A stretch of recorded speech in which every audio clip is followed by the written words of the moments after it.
Okay.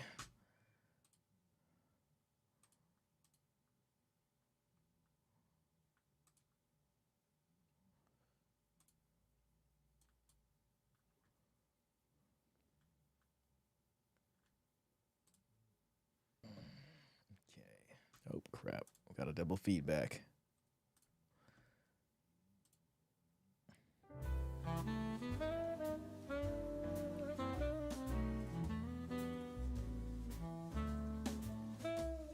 Shaw had a plan, oh grand and true, to bring back a custom just for you.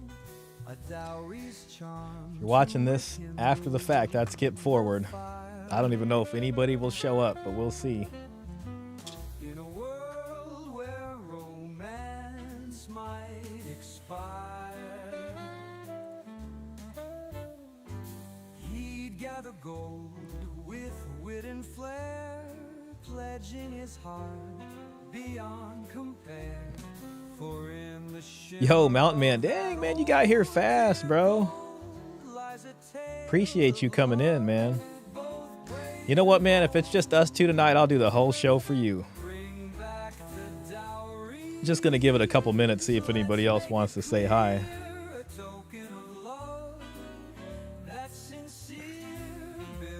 I wanted to do a stream tonight because I'll be out tomorrow. I didn't want to let the folks down. I hope you've been doing well, though. I'm glad it's Friday. Happy Friday, sir. Much smaller.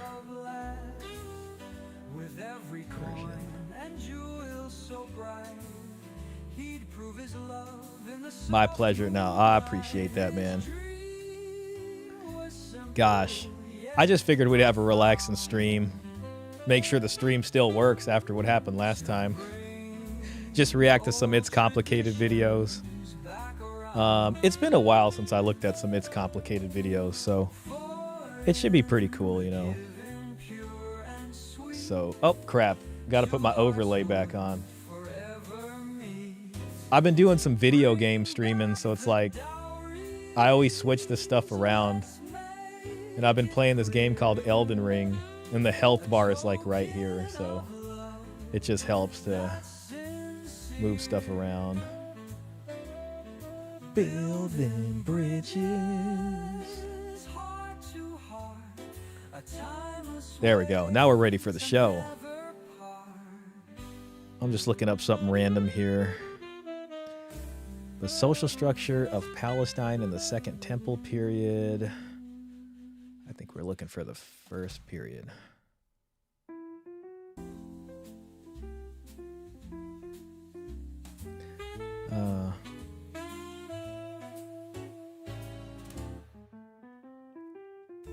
Of villages subsiding not only physically but with the homogeneous material culture. Thanks for that like, brother.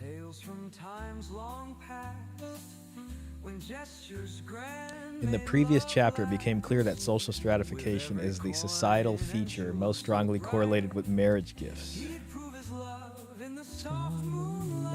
His dream was simple yet profound. Looks like we got 4 people in here. It's more than I deserve. Setting.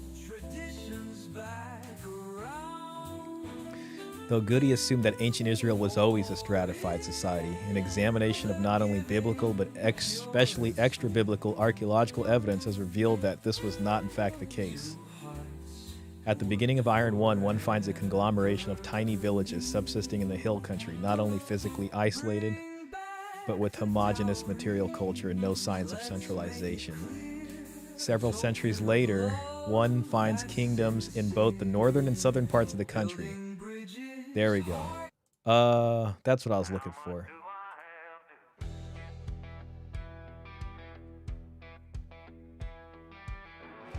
Okay, hold on. We got a hood classic right here.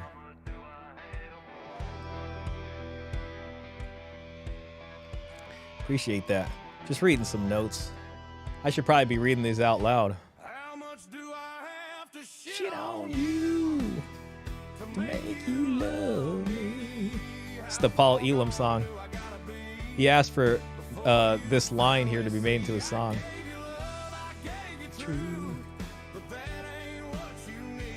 The archaeological, epigraphic, and literary material from the Roman era all provide us with incontestable evidence that Palestine was characterized in that period by the very features that so often mark dowry-giving societies. The most prominent of these features is social stratification, and on examination of the abundance of relevant material, one can only conclude that levels of stratification in Roman Palestine were extraordinarily high. The situation did not emerge from nowhere. Of course, its roots can be traced back clearly to the Hellenistic period that preceded it. The evidence from the Persian era, too, while less abundant and less clear, also provides us with data that implies social stratification was present at that time. Certainly, however unimpressive the Persian remains may seem when compared with those from Roman times, they nevertheless demonstrate that Palestine is a far more complex society in that period than it had been in Iron 1. Considering that evidence from the post-exilic period as a whole... Yo, Brute Man, welcome in, man. Shout out to you, Brute Man. From the 1986. Oh, man, I love this guitar solo right here.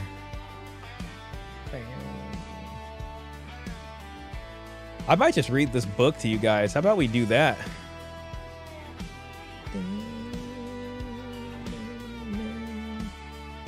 Y'all folks want to read about marriage, gifts, and social change in ancient Palestine? Go ahead and raise your hand. Maybe we'll do that. Oh my God. Oh, here it is. Iron 1 versus Iron 2. Iron 1 versus Iron 2. Do I have to shit on you?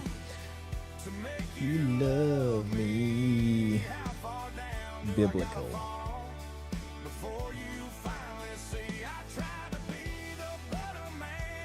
Based on biblical, archaeological, and historical studies, Iron 1 and Iron 2 refer to two distinct periods of the Iron Age in the Levant, which are critical for understanding the biblical narrative. Iron 1, approximately 1200 to 1000 BC, the period of settlement and judges.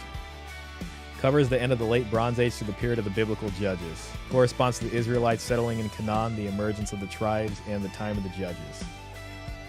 Iron 2 spans from the rise of King David to the destruction of Jerusalem by the Babylonians. The shit on you.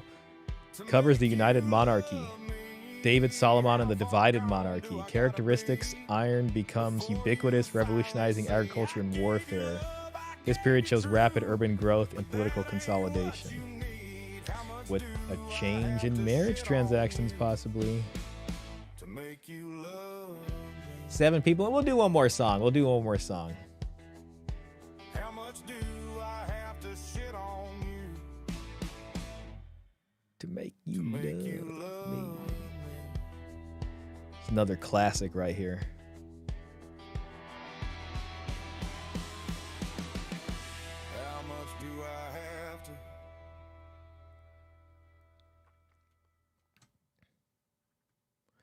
Let's see. Oh. The Jingle of St. Nick. Dan the Man songs. Yo, Mr. Pitt, man, you're here. All right, I'm going to let y'all do a poll. Let's see. What should we do first? Go straight to It's Complicated videos. He's not the man with read from this random book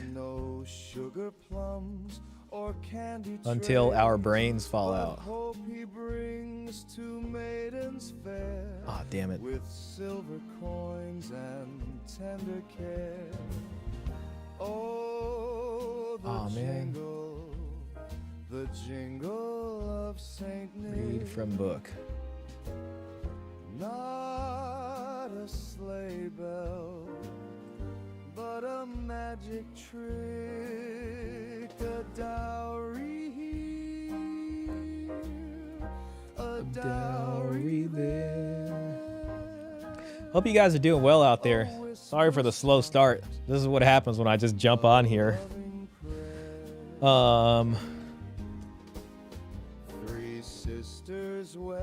6 people I think is going to be enough for us, man. Persian, followed by Hellenistic, followed by Roman Byzantine periods in Palestine will be fascinating. Okay.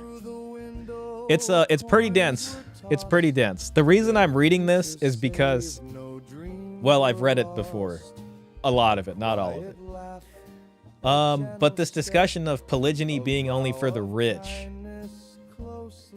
and really polygyny is also especially characteristic of societies that are less complex.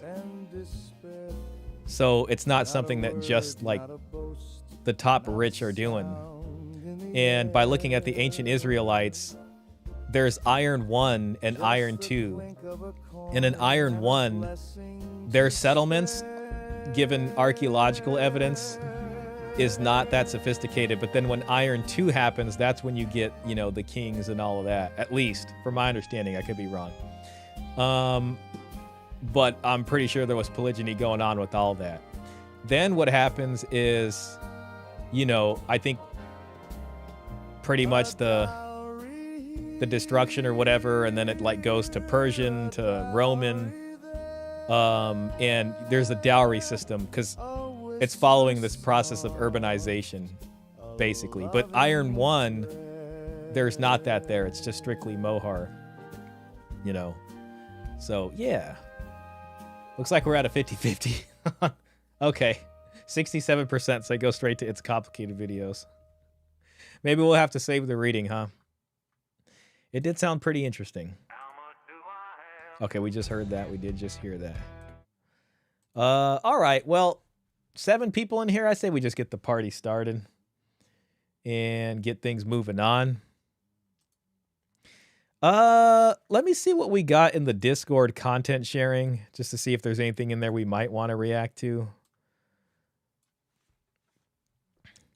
So we got Heroes Forge, you're winning at work and losing at home. Fix it today. Oh, Luke put this in here. Maybe we can look at one of these. This is pretty crass at points. So this is Ask an Older Man. I haven't seen him in a while. The double standard. She wants hoe energy and wife respect. Pearl interviewing a former corn star. She's given her the business. Okay, yeah, that could be pretty good. That might deserve its own episode. More Heroes Forge. Good to see Heroes Forge in here. Lungs of Faith. What the F happened to Christian women? Okay, so there's a Nala here, and there's a... I'm going to go ahead and say this is AI. Unfortunately, they did not have real photos they can use. They had to use AI here. When your wife's headed towards menopause... What? Okay, okay. We got male space, the male tax. Okay. We got a lot of IG. Men and PUAs used to care about us. Ooh, Manosphere highlights dating. Is looks maxing just PUA but for different reasons? That could be good. Ex-husband humbles ex-wife with airtight prenup and divorce plan. Could be fun too. All right, so that gives us a look at what's in content sharing. If you guys think of anything, you can always throw it in there. There are a couple videos, I think, from It's Complicated. We reacted to the Paul Elam one. So we got these two that we didn't react to. I mean, amongst other things. Traditional Bargain. Did we react to that one? I don't know if we did. So, yeah. Let's just go and get a move on here. Yo, Yellow-Pilled Programmer. Welcome back, man. Great to see you. I like your profile picture there. It's very easy to spot. We know when you are in the chat. So, that is awesome.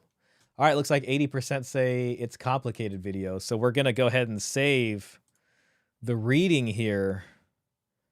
Maybe for a little bit later to break things up. Huh? How about that? How about that? All right. That's only if you guys want to be bored to death. I should use the reading as punishment for some. Well, I feel like some of you guys probably appreciate the reading. All right, enough talking. So this one's called Do Women Enforce Patriarchy? 10 minutes. Short and sweet video here from It's Complicated Channel. All right. Can you describe male behavior in a traditional relationship? traditional relationship.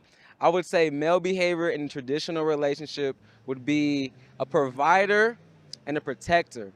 Very gentleman behavior, opening the door for your girlfriend. Okay, first 25 seconds, we got provider, protector, and chivalry. You know, making her feel beautiful and special. Paying for the dates, opening the doors, being the provider of the relationship. Right on. Do women still prefer traditional male behavior, even while saying gender roles shouldn't matter? 1,000%. I think for the majority of relationships, they want to be provided for. I think in this generation, we're told, oh, it can go vice versa, but it's someone wants a provider, especially as a woman. Like, I want a man to provide for me. Well, yeah, I guess it's probably pretty expected for a patriarchal life there, if that's what they want. You're online. I thought you were hibernating except for Saturdays. Typically it is. Next week we'll go back to our regular Saturday programming, but I'm going to be out hanging out tomorrow. Oh, damn, that reminds me. I forgot to put my sound effects on. That sucks. Let me do that real quick. Great to see you in here, though, Orem. I do want to try streaming more, man. I really do. I've been playing Elden Ring on my Twitch, so I got a feeling you probably are a fan of Elden Ring. Not trying to assume nothing, not saying that you look a certain way as to why I would assume something like that. Just have a feeling you might like Elden Ring is all I'm saying. Not stereotyping you or anything. File, open kit. We're almost there, fellas. There we go. Sound effects are in force here. Okay. Yeah, so the generation that spent the most time in school proving that they can't even interpret what they think. Yeah. Never played it? Oh my God, I've been playing this game and I'll be at work and I'm like, man, I want to play Elden Ring. And like, I'm just like, I can't wait till I could play Elden Ring later. All right, moving in. Realistic. Someone wants a provider, especially as a woman. Like, I want a man to provide for me. Realistically, all women want a traditional man. Ladies, let's get it together. Like, bitch, you do not want to work. You Okay. do not want to work. You do not want to work. As a man. Nah, hell no. You're about to work. You are about to work. And there's a reason for that. It's my right. You're going to work real hard. As a man, you should provide for your woman. Provide for your woman. The woman is a prize. You should be paying for her bills, her nails, her hair, everything. You are lucky enough to have a baddie. Keep her. Everybody is terminally online. Well, you guys heard it, folks. Yo, Klaus, welcome in, man. I was hoping to see you, bro. Shout out to you, bro, and everybody. All right, man, we're getting some of the crew in here on a Friday night. I think we got a pretty good thing going. Hopefully my internet doesn't crash out like it did Wednesday night. Apologize for that. So happy to not be with any of these women. I hear you, man. I really hear you on that, Robert. I really, really, really hear you on that. There's probably times in your life where you're like about to seal the deal. You're like, you know what? Let me flirt with this woman. And then you're like, let me just go through the steps. And then you're just like, all right, yeah, I'll keep passing the ball back and forth. And then she's down. You know what I'm saying? And you're just like, damn, do I actually want to get embroiled with this right now? Or do I want to just keep playing my PSP? Or I'm sure there's times that happen like that for you. You know what I mean? And you're just like, damn, like why? I guess it's kind of tight, but is it really that tight? I don't know. Maybe it's not that cool, you know? I saw the lightning storms. They are just, this woman is definitely delusional. Provide. Be a provider. That's what a man does. Be a provider. That's what a man does.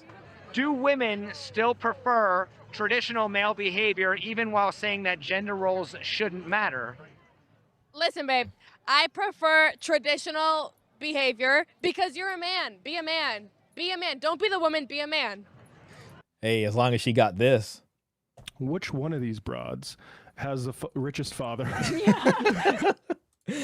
I'm providing for my mom, and that's the only woman I do that for. Yep, close kin, very different. Even if you got married to this woman, God forbid, this woman is not close, you know, it's not blood kin, I'll tell you that. Pointing her finger, making a bird beak shape with her hand, drunk, completely made up. Yeah, she's fitting all the stereotypes. Who do you think are the biggest enforcers of gender roles, men or women? Probably. That's a great question. I don't know. I'd say it's probably a mix right now. I feel like a lot of men want A women mix right now. It's probably a mix right now. to go 50-50, but it's traditional for a man to provide. So it just depends. You know what else is traditional? Your dowry. It's my right. Hopefully that's not super loud for you guys, but yeah, that's traditional. No. You know, I think it comes from both sides. You'll meet women that kind of prefer a man that kind of sticks to the more, I guess what you would call traditional ideals. But on the other hand, you're going to meet men that would rather keep to the idea of, I guess what in Latin American countries we would call machismo. You know, she seems reasonable. You know, shout out to her. She doesn't seem like the last lady. I guess anybody that you meet after meeting the last person would seem like a really good person. Listen, babe, makes me want to run the other way immediately. Oh, man. Yeah, it would be nice if this woman would behave traditional, too. Does she drop her phone before the end of this interview? But I feel like guys always want to go 50-50. So I think that's where the issue starts and where girls are, like, complaining is because, like, a man Why wouldn't they? Like, but, you know, half the jobs are being wants all taken the away. traditional things, but then, like, we also want the traditional things, but guys don't want to do that. They don't want to take care of us and, like, make sure we're pampered and our bills are paid for. Pampered. Oh, that word pampered. That's another one that's another one that makes you want to run the other way. She's flinging that thing around like her bean. Oh, man. And, like, so we could stay at home and do the traditional things. So I think the problem in society... Hell no, this is how you're going to stay home. Your dowry. It's my right. Yep, you want to stay home, this is what you got to do. Which one of these broads has the richest father? That's how you're going to stay home. Society is just, like, guys just want everything 50-50. I'm not meant for the outside. I want a real man. Well, I mean, why shouldn't it be 50-50 if women want equality? Isn't that what women want?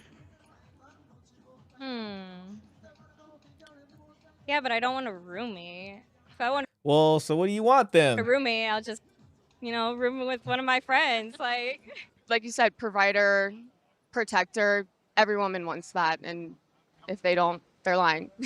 Why is that?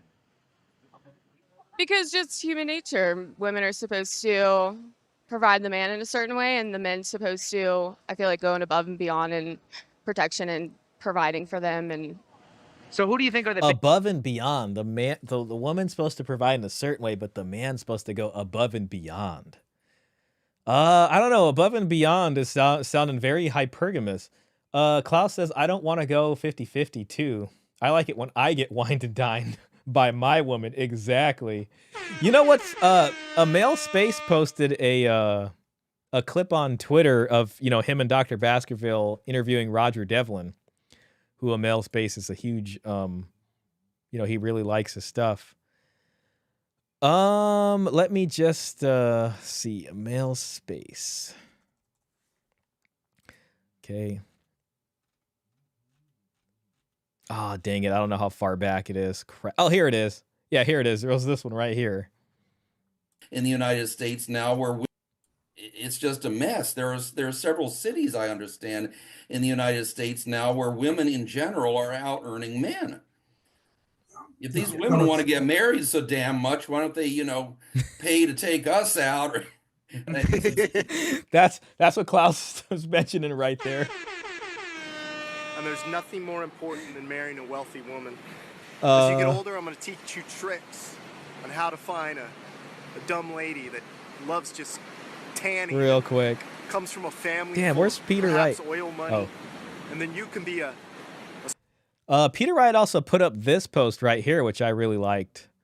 I had put something in the AI content Discord about trying to basically this was an image that we saw floating around. Like you always see this image. Damn it. Hold on. Let me see if I can pull it up.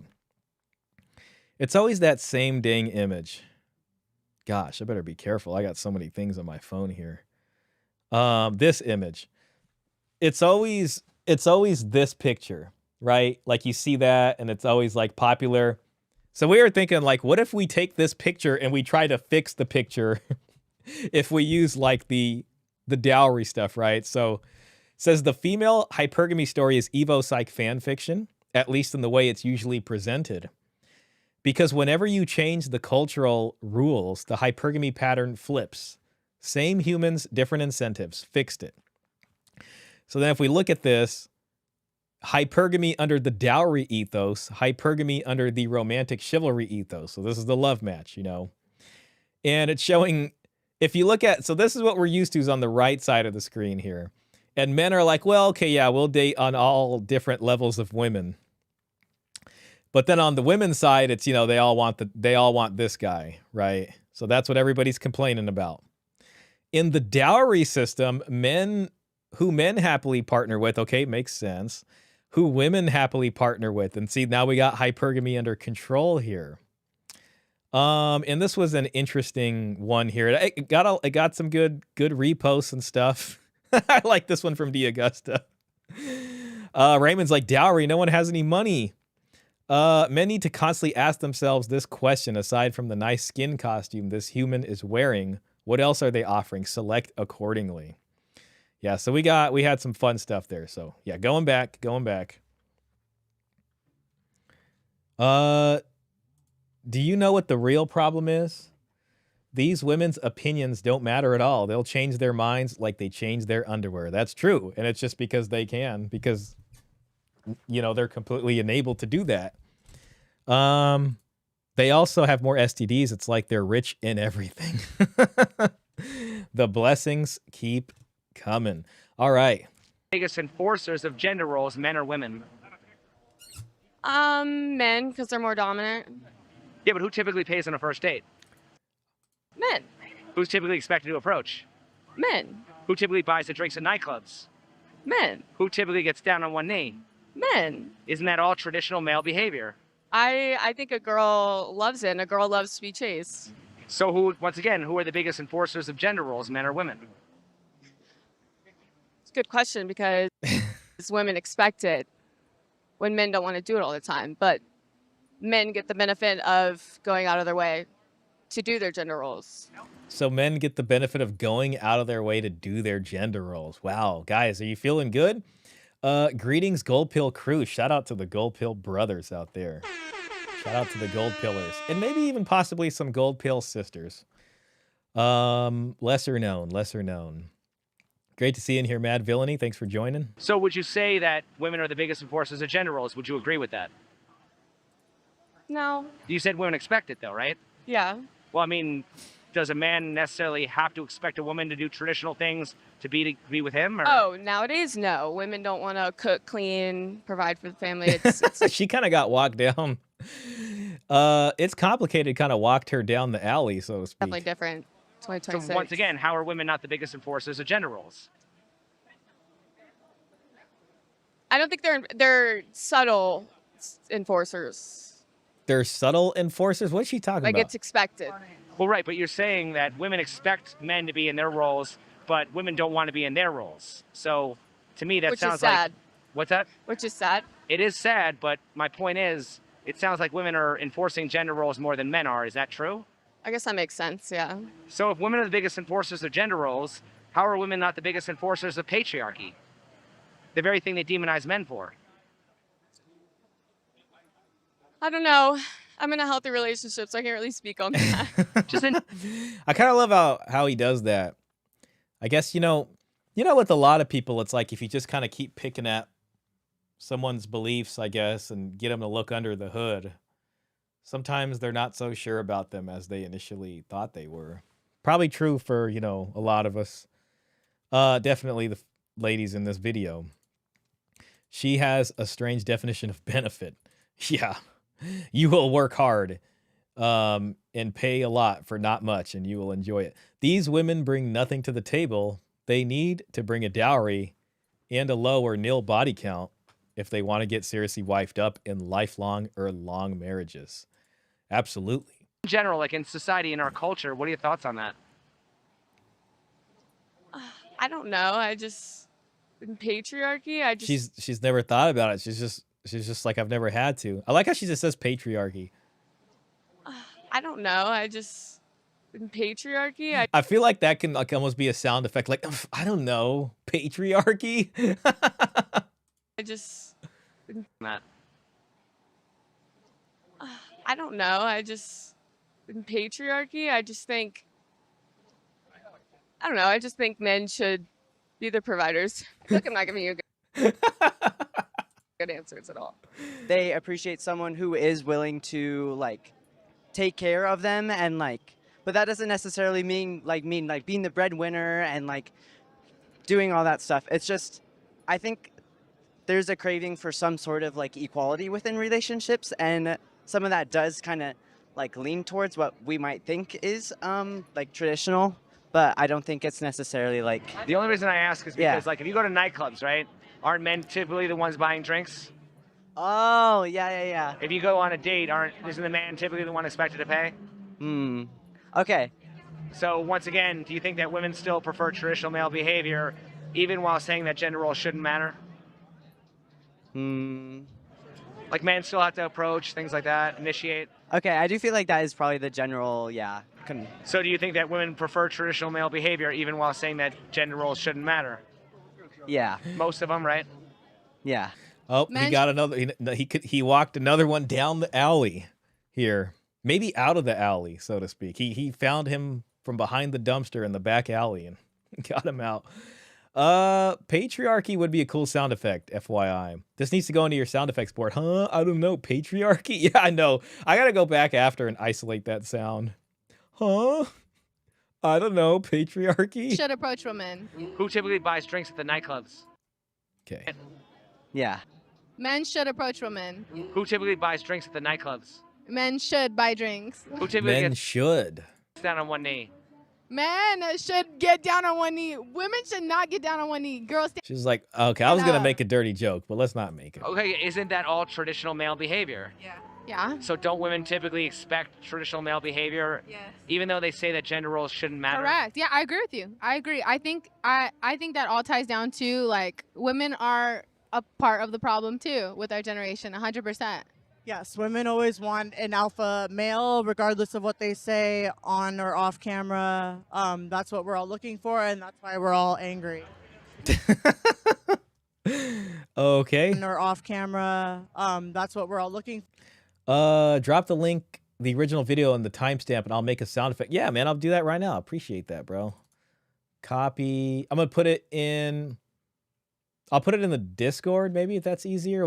We'll put it in content sharing. How about that? Paste. There we go. Timestamp was... Oh, it was right here. Provide for the family. It's definitely different. 2026. So once again, how are women not the biggest enforcers of gender roles? I don't think they're subtle enforcers. Subtle enforcers. Like Ooh, that's almost good too. Subtle enforcers. Well, right, but you're saying that women expect men to be in their roles, but women don't want to be in their roles. So to me, that Which sounds is sad. like... What's that? Which is sad. It is sad, but my point is, it sounds like women are enforcing gender roles more than men are. Is that true? I guess that makes sense, yeah. So if women are the biggest enforcers of gender roles, I might have to go back how are further. women not the biggest enforcers of patriarchy? The very thing they demonize men for. I don't know. I'm in a healthy relationship, so I can't really speak on that. Just in general, like in society, in our culture, what are your thoughts on that? I don't know. I just... Here it is. Patriarchy? Okay, I was like 508. I'll go ahead and put that in there. 508. Thank you, Mr. Pitt. I appreciate that, man, honestly. Where was that one lady? I think we were like right here. What they say on or off camera. That's what we're all looking for, and that's why we're all angry. So if women are the It's biggest impossible enforcers of not to gender judge. roles, how are women not Yeah. the biggest enforcers of patriarchy? Oh, that was good. That was good. I don't disagree with you. Okay, I we don't did see disagree this with one. you. So then why are men being demonized for the patriarchy when women are the biggest enforcers of it? I think that... I think that women... How come Orem hasn't said anything about the eyelashes yet? Orem, we're waiting for you, men man. contribute to that, but I think men also allow themselves to fall into that category too. Okay, maybe that's true, I think do men keep enabling this?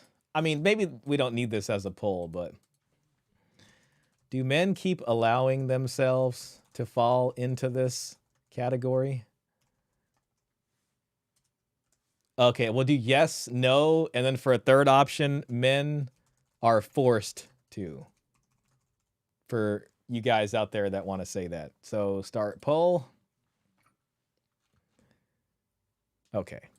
Men also allow themselves to fall into that category too. No matter what anyone says, I think every woman wants a provider, but yet, oh, I want to be powerful. I want to be the one taking care of it, but I actually don't want to. So here's the controversial part. Yeah. If women are the ones enforcing gender roles, how are women not the ones enforcing the patriarchy? Ooh. Oh, that's a good one. I do think that most women are not, I think, aware of like what it means to act in a way that would not force a patriarchal. Like, I don't think like the I think he's kind of getting a little tongue-tied here too.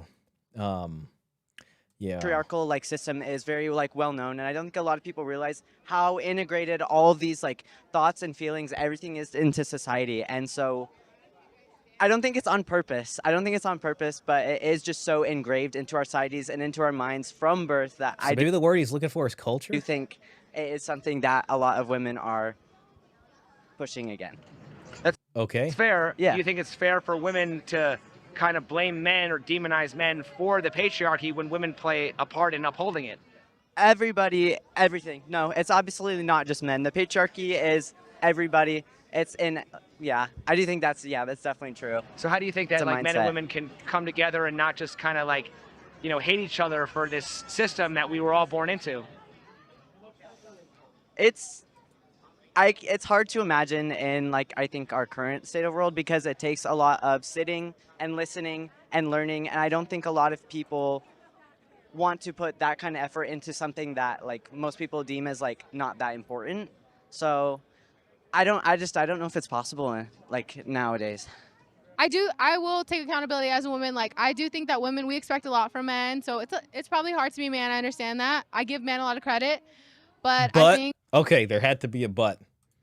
on both parts, our generation is just fucked up right now. It's so bad, but on both sides, women too.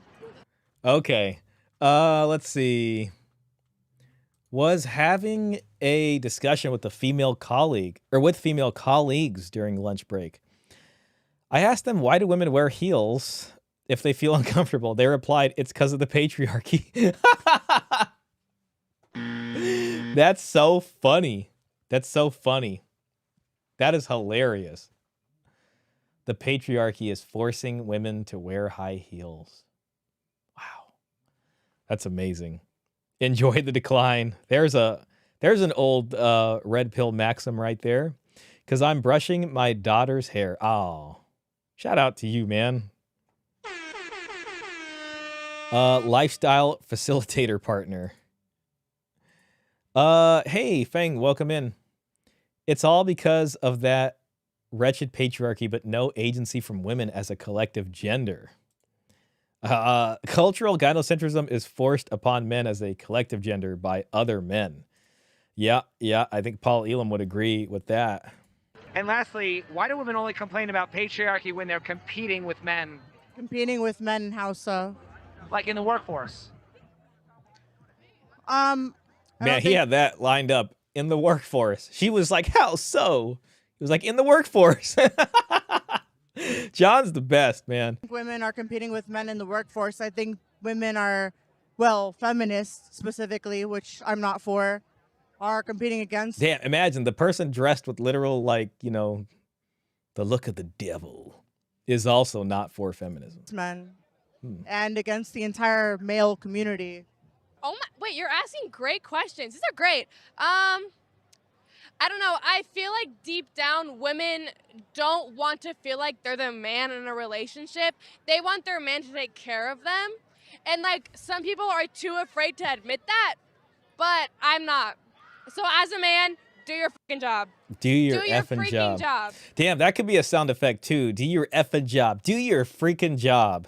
We might need to commandeer that one also. But to become disenchanted with cultural gynocentrism, a man goes through the red pill rage when his worldview is turned upside down. Yep, you know, then that is why the whole concept existed. Really, because it's like it did so many, you know, that is the, I don't know what to call it. It's not metamorphosis. Damn. There's a specific word for it where like you go through this transformation. I mean, metamorphosis is a kind of word for that, but it's not that one. Where you kind of unlearn all these patterns. But yeah, I would say the part that like, I guess kind of makes you feel like that is when you look back, like you'll get flooded with all these memories of past things that you did that you just like, oh God, why did I do that? Now I know how dumb that was. And you got to sit there and be like, all right, that was stupid. This woman with silicone implants and devil horns is angry at men. Can you imagine her story? Yeah. Oh, I know. I don't even know if you can imagine her story. My red pill rage was for 7 years when I went through 7 years, stages of grief. Yeah, gosh, I can only guess, man. Like you were probably in a pretty long relationship for a time. That's my guess. No pressure to say anything there, but I could imagine. I don't know. I guess let me think. I mean, yeah, there definitely was 7 years. Gosh, man. But, you know, you got through it, man. That's the important thing. And it definitely is the stages of grief. There's denial at first. Then there's anger. Then there's the, you know, acceptance and all that. Yeah. Hey, Luke, welcome in, man. Yeah, it'd be much simpler if these toil key had huge tracts of land. I know, I really want to play that sound effect, man. I mean, I could play it. What I noticed was, bro, is that my last stream got copyright struck because of, and I looked at why it got copyright struck, and it was because of the Monty Python thing. So I don't know if I could play the whole thing, but we could play a little bit of it. We live on a bloody swamp. We need all the land we can get. Oh, damn it. I wanted to hear that part. Herbert, we live on a bloody swamp. We need all the land we can get. But I don't like her. Don't like her. I love that. You don't like her? What's wrong with her? So for the poll, the answer is yes. Oh, let me end that poll real quick. Dang it. Forgot to do that. End poll. Let's see. Do men keep allowing themselves to fall into this category? Yes, 60%. 0% said no. Men are forced to, 40%. You know, John from It's Complicated, who we're watching now, has an episode called Forced to Simp. I think we reacted to that once, but that's an interesting episode that this poll reminds me of, because it's like he kind of looks at it and he's just like, well, the way the laws are and the way everything is, men are forced to simp, because what else could they do? You know what I mean? It's like you have to... I don't know. That's his take on it, which I find pretty interesting. My job is what I say it is. Otherwise, it's slavery. Yeah. It's good to know I'm anti-patriarchy. Yeah. Well, it's the email said it doesn't affect my channel. It just takes away the monetization. So it's not like the biggest deal. I mean, I'm not getting that much from the ad money on the stream, so it's not a big deal, but I do like to avoid them if I can. But I love that sound effect, so I don't know what's gonna happen. It's a damn good one, but you know, it's from a movie. So yeah, unfortunately. Oh, that was the end of the episode. Okay, let's see what the comments say on this. Oh damn. Okay. You can't make this, yeah, Kevin Samuels. As long as it's convenient for the female, it's socially acceptable. Sounds like gynocentrism to me. It's like women glitch when an answer goes towards the rights of the man.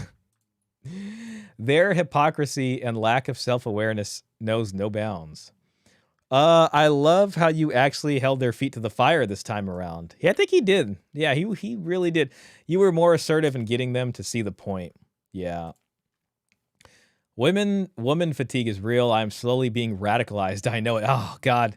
See, what we're supposed to be working on is not leading people to be radicalized, so to speak. I mean, radicalized. Doesn't that sound kind of bad? Like radicalized, man. I don't know about that, man. I don't know if we want to be radicalized over here, but we're supposed to be looking for the off ramp, you know? So I don't know about that. Coming from a married man, this man's going through the rage phase. Coming from a married man, hold the line, fellas. Yep, shout out to the MGTOW guys. Hey, look, Doug MPA, that's Pearl's producer. He's on the show a lot. It's Complicated as the GOAT. Best questions ever. Oh, that's awesome, man. Simps are a big problem. Yeah, they are. Let's see. Well, hold on. Let's see what It's Complicated said, because he has the episode Forced to Simp. So, didn't women set the terms that they needed to be served and placed on a pedestal, which created simping in the first place? And who spoon-fed women that ideology? The world may never know. Fabrizio. Okay, that was a fun one. Let's see. I like when they say that's a good question, as all I hear is that breaks programming and I'm actually a gaslit idiot. The lights are on, but nobody's home. They literally demand men should pay. Men should get down on one knee and can't even see they are literally in that moment enforcing gender roles. Hey, Timmy Kramer. Shout out to Timmy Kramer. That's one of our guys. That's one of our folks. Smartest decision of my life was not getting married. I wonder how many upvotes he has from saying this exact comment just over and over again. Man, what the hell is this? How women select men. I don't know. Is this going to be torture to you guys? Let's just open this to a new tab. Maybe we'll look at this. 9 minutes and 47 seconds from this random, what appears to be normal person. 60,000 subscribers. We cater too much to what women want. Money, okay, lame comment, but had to be done. So basically, it's not anything I'm doing wrong. I'm just universally unattractive. Okay, that makes much more sense than... All right, let me put in a poll. Do we want to watch another It's Complicated video, or do we want to see what the heck this lady's on about? Should we watch this next? The lady in glasses video. There we go. Start poll. All right, let's catch up on chat real quick, and we'll see what's going on here. Dang it. Copyright for free use of a clip that is barely a few seconds. Yeah, I mean, it's not the end of the world, you know, but just kind of sucks. So it's a little unfortunate. I really like that one too, you know, and it's like that one, I want to play that all the time. You have to be careful with the copyright strikes. This could lead. Yeah, that's what I'm thinking. So it's like, even if it's not that bad, it's like, I feel like if I kept getting it, it might not be good. I can hear Raymond telling me not to. Shah, my friend, if you have time, gladly watch a MGTOW documentary. It would also have some wisdom regarding the subject matter. Hey, if there's a MGTOW video, like if there's like a 15, 20-minute one, not that I don't want to watch longer ones, but just for the sake of this stream, I could probably even pull up a MGTOW video on this stream right now. So you can put something in the Discord, and possibly we could watch that. To be honest, I'm kind of just freestyling it tonight, guys. I'm just here to hang out and have some fun with y'all. So that's all we're doing. I agree you have to be careful for copyright strike, but yeah, commentary criticism. I know it really shouldn't. That one is a little bit too much. Maybe the sound clip is too long, but damn, that's a good sound clip, you know. At this point, we can't even tell the truth. The situation has become too extreme. All right, guys, it's 50-50 on the poll. I'm going to end it. Let's just watch. Dude, I'm getting a yellow warning on my stream. It says, please use keyframe frequency of 4 seconds or less. Currently, keyframes are not being sent in often enough, which can cause buffering. Well, I don't know how to do that. I just hope that the thing doesn't... Man, I don't know what's going on. I changed nothing with my OBS. Everything is the same. I'm paying top dollar for my internet over here, and it's just like... If the stream dies again tonight, guys, I'm sorry. I'm going to have to go back to the drawing board. Also, shout out to the 18 people watching. We got 8 likes. We can get those likes up a little bit. That might take the stream to the next level, which would be pretty cool. Yeah, so. Okay, let's see what she's on about. If it sucks, we'll just go. Hi guys, my name is Christine and I'm a dating relationship and Okay, so I'm only hearing her out of the left side of my earphone. personal development I coach. hear it a little. And It's just today I'm uneven. talking about how women select men. So the first thing that I want to talk about is attraction, because this really is important, because a lot of people think that, oh, women choose who to be with. They choose a guy, right? They pick him out of the bunch. Okay, yes, you pick somebody out of the bunch. Yes. Hey, oikophobic. Oh, hey, Raymond. Raymond already saw her. Okay. I think I'm getting pulled into Raymond's algorithm right now. Shout out, Raymond, man. Thanks for coming in, bro. Good to see you. I liked your discussion today with Chadlet. Good stuff, man. I'm back. All right.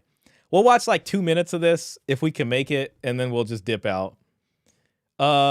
Yuan, if you got a Fang, if you got a MGTOW video that you'd like us to watch, feel free to throw that in there. When in reality, it's a lot more complicated than that, okay? Because women don't just be like, oh, logically think, well, he's got this, he's got that, I'm going to be with him. Like, he's this height, he's got this amount in his bank account, you know, he's got that kind of job, I'm going to choose to be with him. And there are some women out there that do choose for those sort of like materialistic reasons, for those security aspects. But just trying to make it to minute 2, guys. Every single woman does that. In fact, it's actually a very rare minority of women that select men based on how much money they earn and what kind of. And it hasn't really got a lot to do with is physically attracted to a man. There's not really going to be a lot she can do. She's going to automatically want to choose him because. Okay, so physical attraction. So we got 2 minutes in. She's like, there's not a lot she can do if she's super physical. That's what I'm getting from this. Something in her DNA, in her brain is just, and in her body is just wanting to be with that guy because of the attraction. Okay, men do that too with women. Aspect. So attraction isn't a choice. Like most women can't decide and can't or not. That's how he's a bit controlling. Perhaps he's not very nice to her. Deplete and disappear.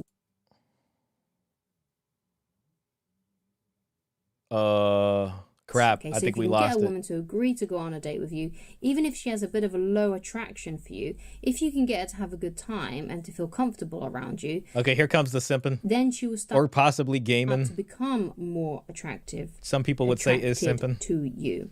Okay, so recently I made a dating blueprint, and you can find the link. All right, everybody's just got something to sell. Just shoot your shot and say what's up. Let's see. You're saying that 95% of women will date a guy based on his appearance. Your previous takes were that it's mostly about charisma and stuff. Isn't that a contradiction? She kind of answered at 5:30. All right, yeah, I'm sorry. Raymond was right. I was wrong. I wasted a lot of time. And, okay, we got this other video here. Sorry about that, Brute Man. Yeah, I mean, I think this was kind of putting everybody to sleep. Okay. This one came out 3 weeks ago. Only one gender. So let's go with this. If the world only had one gender, what would dating even look like? If the world only had one gender, I feel like dating would be a little bit easier because people won't be arguing about money. Because we expect men to pay, and you guys do. You gotta. But if there's only one gender, You gotta. who's gonna pay? We're gonna have to take turns or something. So you know how they always say men have a lot more trouble when it comes to dating because they have to be assertive, they have to initiate, and then women are just like flowers. They just sit there, look pretty, and the men chase them. I think if there were only one gender, that would be removed. And people would focus more on personality when it comes to dating. And let's just say there was only women in the world. I think beauty will still matter. And women would chase beautiful women still. But Well, I don't know. Like, people would find something else to be upset about. I think what this really highlights is that so much of this is about power in one way or another, whether it's about access to certain things or, you know, some people might seek that through money, but also it could be like the power of being physically beautiful or something like that. So even if it was just one gender, it's like People would probably be fighting over those with the most power or something like that. Hell no, she's way off base. Just buy a house and suddenly you are so much more attractive. I would rather listen to my Gopnik rap trap than listen to these Joyka, except I gotta hear Shaw. Oh man, if this one's torture, we'll move through it. It's an interesting concept though. What if there was only one gender? Look at all of these anime women in the back. If it was all women, I think it would be like a perfect utopia of harmony, probably. Uh-huh. Kind of reminds me of that island experiment where it's like they had some women on an island and guys, and I think they checked after them in a week, and the guys were okay, but the women were not doing very well. I think the guys had to go help them. And everyone would probably get along a lot better, and there wouldn't be war, and maybe everything would be a lot more colorful. Without Gosh, man, could you imagine, like, say you're like one guy and you're on a planet of women? It sounds like it wouldn't be so bad, but what if like you actually go insane? Like, what if that's the trade-off for that? It's like, okay, it's just you and, you know, a planet full of women. But the trade-off is you lose your mind eventually. I don't know if it would be very utopia-esque. Men and women, who would society expect to do the protecting, providing, and nurturing?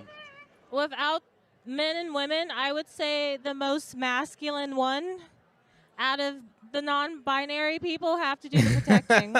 I think it would just be the people who are the strongest, who prove themselves the strongest, who are the most assertive, and the ones that take initiative. Thank you, Because Mr. there's Pitt. type I'll add that A soon. personalities and type B personalities. And it doesn't matter if you're a man or woman, you can still be assertive and initiative. Oh, well, it would probably just be a meritocracy. Hey, where's Waldo? Based off of like reflexes, strength, how tall you were, you know, various situational awareness capacity. It's interesting because it's like you think with equal rights, like wasn't that the goal to become this kind of meritocracy where someone's gender didn't hold them back? But like ironically, that's not like what he's describing is kind of not how it worked out. Capacities, things like that. Assuming that there's still governments in play, I think people would expect those in positions of power. But since we know that we can't always trust those types of people, I would say like professors, scholars would be important to go to. If gender roles disappeared, what new roles do you think humans would create instead? Power roles. Probably still the same hunter-gatherer, but probably using like the most strongest women or men in each role.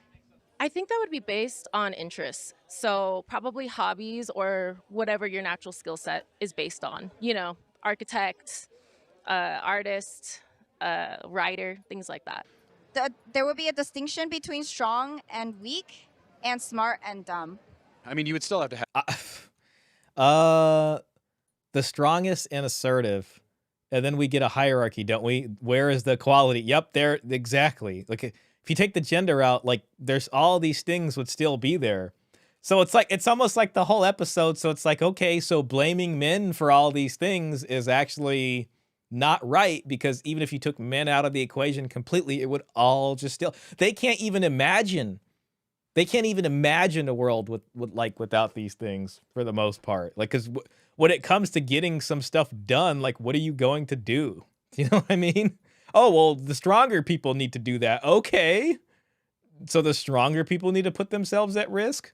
Okay. So they need to get more of the reward. Okay. So now we have differences in position.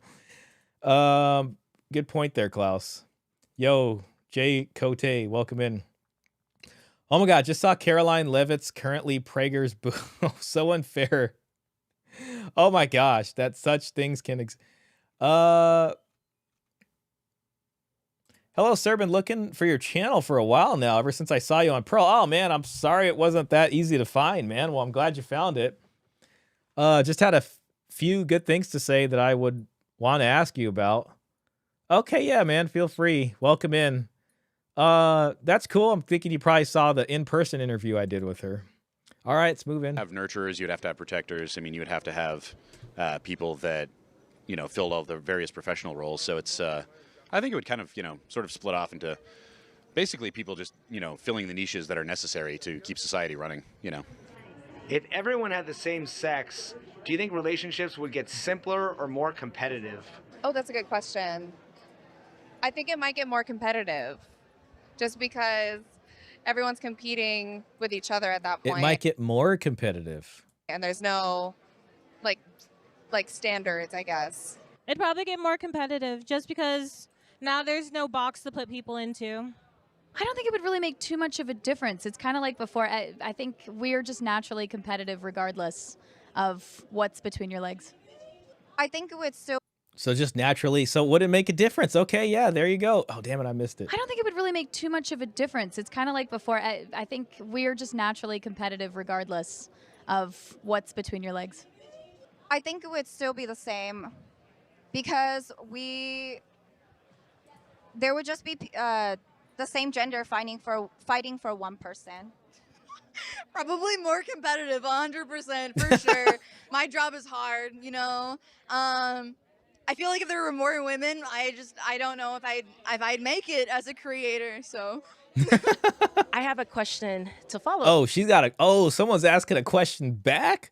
Okay, hold on. Is it true that Pearl is 9 feet tall? Well, she's definitely very tall. At least 6 something. Well, 6 feet? I can't remember how tall. She's taller than me. Yeah. I don't know why your other comments I can't make your comment big, but I can read it. Thank you. Your stuff on marriage was spot on. One of my questions is that to what extent do you think feminism has influenced the modern woman? To what extent? I mean, I would definitely say to a large extent.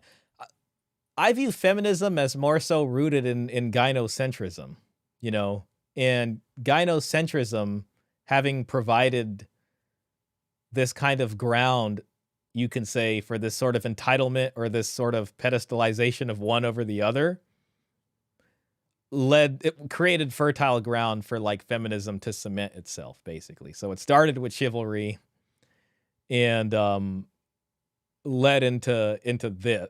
Well, it started with chivalry and then, being treated special and the whole take my seat and a woman and this and that. And then then feminism kind of got grafted onto that. But definitely a lot. Now, I guess the reason I'm bringing up the gynocentrism points, because if you just removed feminism, would it solve it so much? Not if it's romantic chivalry. If gynocentrism is still there, then you still have this fundamental imbalance. So you have to excise, so it's not just that, but you also have to dig deeper into the gynocentric stuff. And Peter Wright, who I follow on Twitter, does a great job discussing about that. And he has a website called gynocentrism.com. Not sure if you've seen any of his work, but, just to answer, I hope my question's not too long-winded here. Or not question, but my answer. Forgive me. But yeah, thank you for that, Jay Cote. Feel free to ask whatever you'd like, man. As long as it's within guidelines of YouTube. How wonderful. Everyone openly talking about competition on all sides. Pirate society. Yeah, and that's if there were, it's just one gender, right? And just think about the divorce rates. I heard lesbian marriages. Yeah, that's another, divorce and the domestic violence too, right? The last time I got divorced, Klaus, at least twice. Oh my gosh. Okay. Good point, Klaus. Up with that. Shout out to the 19 people watching. We got 9 likes. If we can take that to 19 likes, that would help me out. It's free. I do realize you do have to get up and pick up the remote and be like, damn, let me hit up on the remote. Now let me hit down and let me hit right. And then let me click the button to give the like. But I ask that you expend the precious calories to do that. It would certainly help me. All right, moving on. Would sexuality still be a need? Would there still be a desire, or would you just be attracted to everybody? I mean, if there's differences in levels of beauty and all these kinds of things, then it would probably be different. How would people flirt if masculine and feminine traits didn't exist anymore? I think just the vibe that you give off with each other. Would beauty standards change if we didn't have male or female looks to compare? I think 100%, because I feel like the patriarchy The patriarchy. has definitely made women look a certain way, if that makes sense. How would people flirt if masculine and feminine traits didn't exist anymore? Probably real blunt and honest. I feel like her voice almost changed. I don't know if that was some kind of audio processing, but it became like very like full of bass. There's no game, there's no mental games. It's probably just like straight up, hey, I like you. I don't know. I don't know if women would do that if it was just women, because I mean, women definitely hate it when men are blunt and honest, especially when it comes to flirting. You got to be Mr. Smooth. They don't call it smooth for nothing. So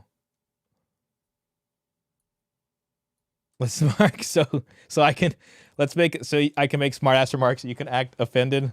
That'd be the third channel. Shaw's offended. Dude, look at the art in the background. I know. There's no game, there's no mental games. It's probably just like straight up, I believe that's- hey, I like you. I think we go back to mating dances, kind of like a little side by side, like you like that, and they'd be like, yeah. I mean, that's probably how it would be with both genders. I mean, for the most part, that can kind of work now. And they'd be like, okay. How would people flirt if masculine and feminine traits didn't exist anymore? Sure The is. same way they do now, I think. I don't know. I've had girls flirt with me that were just as girly as me. I feel like anytime you go into a women's bathroom, every girl is flirting with each other. So I don't know if that counts as flirting. I think that's more just like friendly banter. You know how women do that. Oh my God, I like your purse. And then they're like, I don't really like her purse. It's really ugly. Like, I don't know. Does that count as flirting? The patriarchy, that's their answer to everything. How could she be oppressed by patriarchy being obviously overweight? Pretty sure patriarchy would fix that if it had any power. Love the podcast. Keep up the good work. Thank you, man. I appreciate that. That makes me feel good to hear that, man. I'm just trying to, hang out with folks and make it feel kind of just fun. Like we're chilling in the tavern. Man, would a cigar be nice right now? We can smoke cigars in the tavern. No, I haven't seen any of his work. You said Peter Wright. I'll check him out. It's funny. Traditional marriage wasn't based on love. So how do we fix what we have now? Because it's a mess. Yeah. I think ultimately it is something that men can choose to push back against, especially when it comes selecting for marriage. If you're going to indulge in the romance part, just do not mix that with marriage. Like that's something that go back when courtly love and romantic chivalry started, it was really outside of marriage. But do not, if you're going to base your marriage choice off that, that's bad news. So whatever you do, don't do that, maybe as a step one. But I hear what you're saying. It is a giant mess. And that's why these things make sense right here. Your dowry, it's my right. Or this. What's the dowry situation? Exactly. Let's get down to brass tacks here. And you definitely want to avoid someone like this. I have no dowry. If anything, I have a negative dowry. And you want to remember this. There was a dowry or a bride price. See, that's the important thing. You know what? We're risking the copyright on this one. Herbert, we live on a bloody swamp. We need all the land we can get. I don't like it. Don't like her? What's wrong with her? Oh, I'm going to get the copyright on that. I did that for you, Luke. But because his whole study is about romantic chivalry and gynocentrism, so it pairs very well with the dowry discussion. You know what? Let me just show you something real quick here. Here. So let me show you a couple things because I think you'll actually enjoy this, Mr. Cote. So I want to. Gosh, I just got so many things. Yeah. Okay, we got that. So okay, where is it at? Right here. New tab. I feel like I just got to do so many things. So listen, man. If you enjoyed the Pearl discussion, if you go to my channel, click on my channel and click on playlists. And you will find all the discussions that are like having to do with this stuff. So this is Paul Elam and I talking about bride wealth and dowry. We got 2 discussions just there. This is the Pearl one. This is the one you watched. These are some of my other videos. This is a good stream here. This is where oh, you haven't heard about the gold pill, have you? Okay. Watch this video right here. The gold pill emerges. Okay, this is all about us trying to figure out how to deal with this. Like we are really in the forge right now trying to figure this out. My discussion with effective purpose, I think you'd like that. I had one with Heroes Forge. I think you'd like that too. Oh, you can't see it because I'm in the way. But I would really recommend that you look at that. This is Peter Wright right here. This is his Twitter. Oh, what the heck? So, yeah, see, he's gynocentrism on Twitter. And you can see he's got gold pill here in his description, which I have in mine also. I don't know if you use Twitter, but if you follow him there, you'll see a lot of stuff. And he's got a lot of resources. I would just go to his website also. But watch the videos. Watch the videos on that playlist. Gynocentrism.com. This is Peter Wright's website. And we actually have an entire subsection here on romance versus dowry and gold pill philosophy. So he's been basically cataloging a lot of the stuff, which is super helpful to us. So there's also a lot of links here and different stuff. So yeah, just wanted to point that out. You know, I think you'd enjoy it. Thanks for that question, man. I appreciate that. I think it's intrasex competition. They're trying to convince each other that fat is beautiful. Yeah, I guess intrasex, like within the one gender. Yeah, you could say that. She's got Caroline Levitt, Tracks of Land. I gotta look up Caroline Levitt. I've heard the name, but I can't put a face to it. I'm gonna do that right now. She's an actress, isn't she? Caroline Levitt. Oh, no, the White House press secretary. Damn, I just can't put name. No, Noam's the one that got fired. She didn't get fired also, did she? Lot of heads rolling. She get fired? She didn't get fired, right? That was Noam. Oh, hold on a second. Yeah, has not been. Yeah, so she's still in it. All right, shout out. Oh, gosh. Oh, my gosh. Now what you said earlier about the...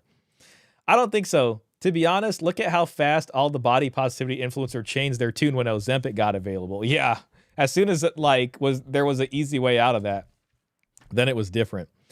Actually, that is what attracted me to your channel, because not too many people went into the history of marriage like you did. There is this push for traditionalism when that is not the case. Man, I appreciate you saying that. Really, the way you're summing that up to me is beautiful, because that was the whole reason.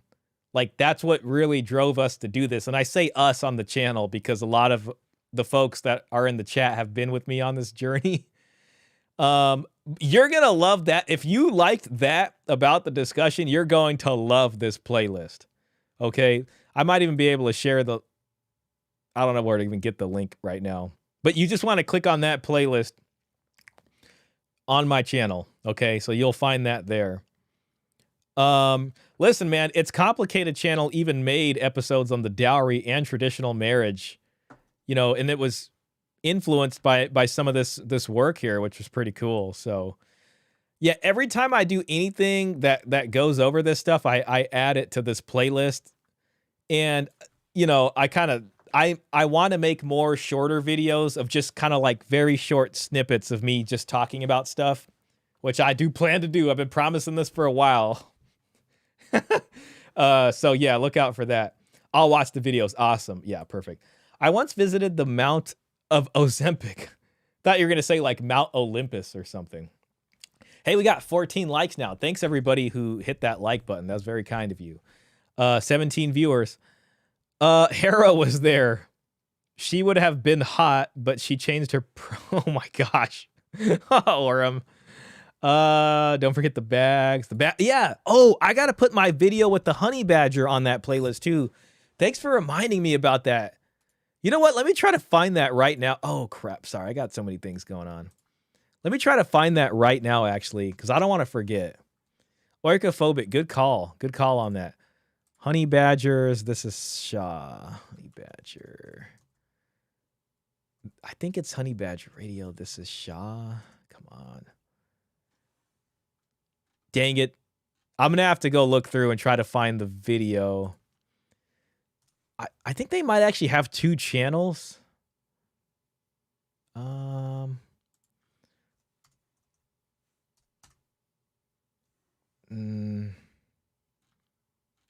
Not finding it popping up right now. Oh, here it is. I found it. Whew. Oh, it's on Badger live stream, so that's a different one. Okay. I'm going to add that to the playlist right now. I really appreciate you suggesting that. That really helps. Dowry Gold Pill. Beautiful. Added. Okay, so it is now added there. Fantastic. Amazing. Yeah, another good one. Thank you for that. It was pretty good. Shocking shorts. All right, here goes. Back on the horse here. Yeah, I think it'd be the same. So that's what happens when they all go together. Yeah, that's why we're in there for so long, because we're all just complimenting each other's hair and makeup.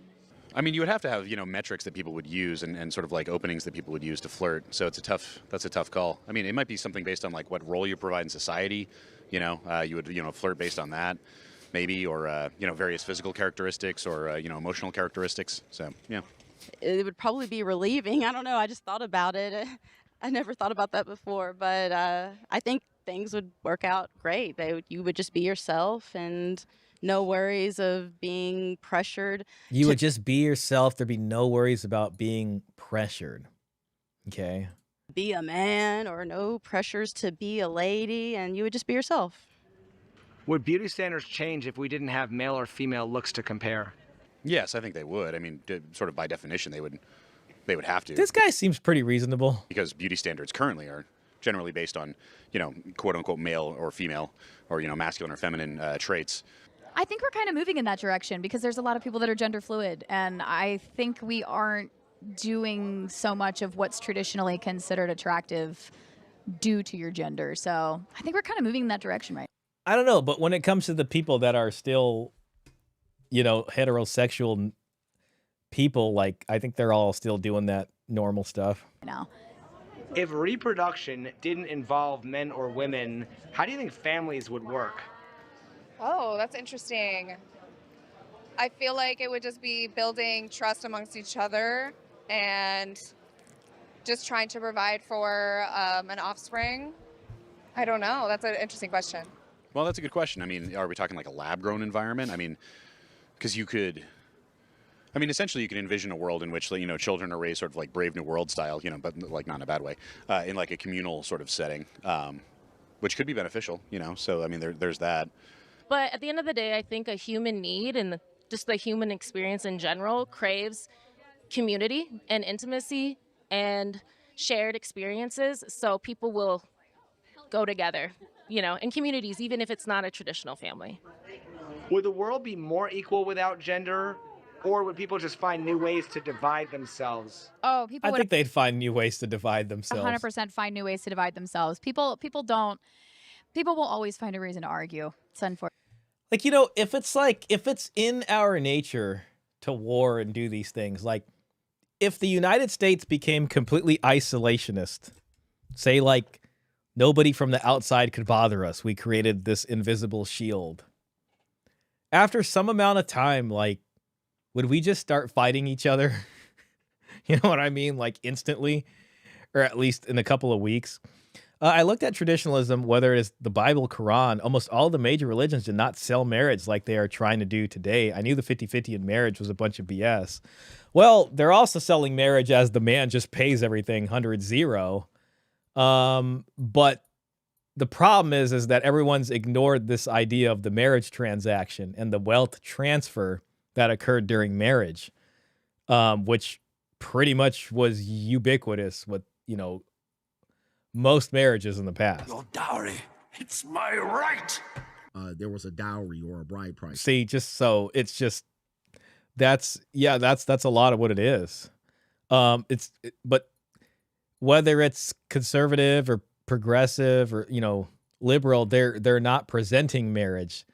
And it's an issue on the conservative side because they claim to be presenting the traditional marriage, which they're not really doing. Girl writes, what was one of the OG honey badgers We are not moving in that direction, and neither are you. Without a doubt, heterosexuals don't explore their sexual fluidity. Yeah, and I think, by and large, most people are heterosexuals. Okay, I'll stop. Apologies. Off to play WoW. Have a good one. Hey, I look into Elden Ring. If you want. I think it's pretty good. There's already fighting amongst each other in this country ever since the beginning. Yeah, I just mean I don't know, typically external enemies are unifying forces for people, but if you really were isolationist like that, or the sort of other unifying, the external enemy was gone, then people would find new things to start fighting over, which is, I guess, kind of a black-pilled, or maybe a very pessimistic outlook. Maybe it would be amazing, who knows? There is serious research on this. There are no spontaneous violent revolutions. There's always powerful groups adding fuel to the fire. Almost like an astroturf in some way. Are you playing the rainbow flag thing in WoW now? Oh man, is that a new thing in World of Warcraft? Fortunate. Do you think society would keep traditions like marriage if there was only one gender? I do not, Why? because I feel like marriage in general has been a social construct. Listen, if there is such thing as property, and differences in income and labor that needs to get done, I mean, there would probably still be marriage because people would want what's theirs, But let's see what she's got to say. Why? Because I feel like marriage in general has been a social construct for a long time for men to own women. Oh my gosh. Wow. Most likely. Most likely. We're very possessive. As humans, we're very possessive. We want what we want, and we have what we have, and we don't like to share. Pair bonding is like such a powerful part of why society has progressed the way it has. Now, you can envision a society in which that's not the case. But, assuming we just kept current society and then just moved everyone into one sort of camp, I think you would still have pair bonding as the, predominant, most common form of relationship. Okay, yeah. Do you think yeah, they had a pride parade inside WoW, so I had to bring that up. Oh, wow. Yeah, I guess that just kind of comes with games that you can just download updates to and everybody's in. Part of playing games just old school games. Oh, I do have it set up. Part of just playing old school games like these is that there's never going to be a software update on these, there's never going to be some new thing to come and change the game. I don't have to worry about any parades coming into these right here. That's the beauty of the retro video game scene, but I guess WoW, that's something right there. Oh wait. Oh no, not the rainbow version.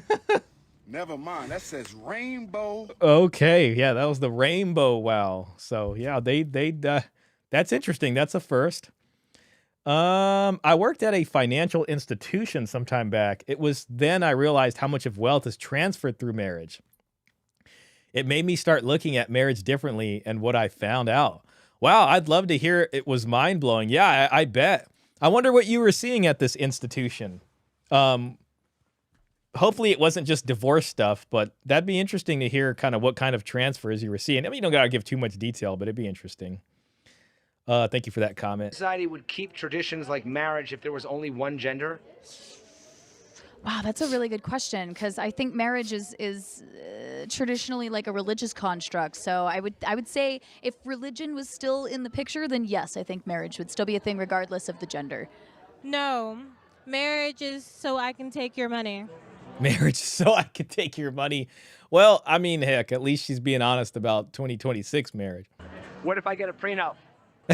What if I get a prenup? I'm not marrying you with a prenup. Okay. That's concerning. If there were no men or women, what happens to ideas like masculinity and femininity? I forgot my... Well, I think they probably just get rebranded like I was talking about earlier, with basically various traits that wouldn't necessarily be called masculine or feminine, but people would still be associated with, if you're not masculine or feminine, but basketball is still a thing. And, everyone who's over 6'5", is probably a good candidate for basketball. I mean, you would assess people just based off of basic traits, essentially physical, emotional, etc. So. Would removing gender make life freer or take away something meaningful? I think it would make life freer because you're not restricted by gender norms. Personally, I think that there's a freedom in that. I think putting yourself into a category, putting yourself into a box is never healthy, personally. So I think it would be a productive thing to do.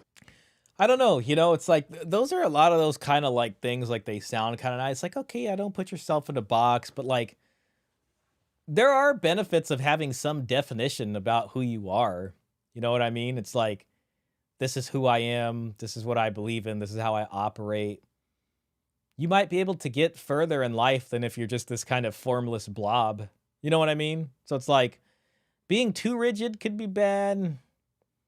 Not having any type of structure can also be bad. So, you got to think about these things, You want to be maneuverable. She's saying the quiet part out loud. I know, she really was.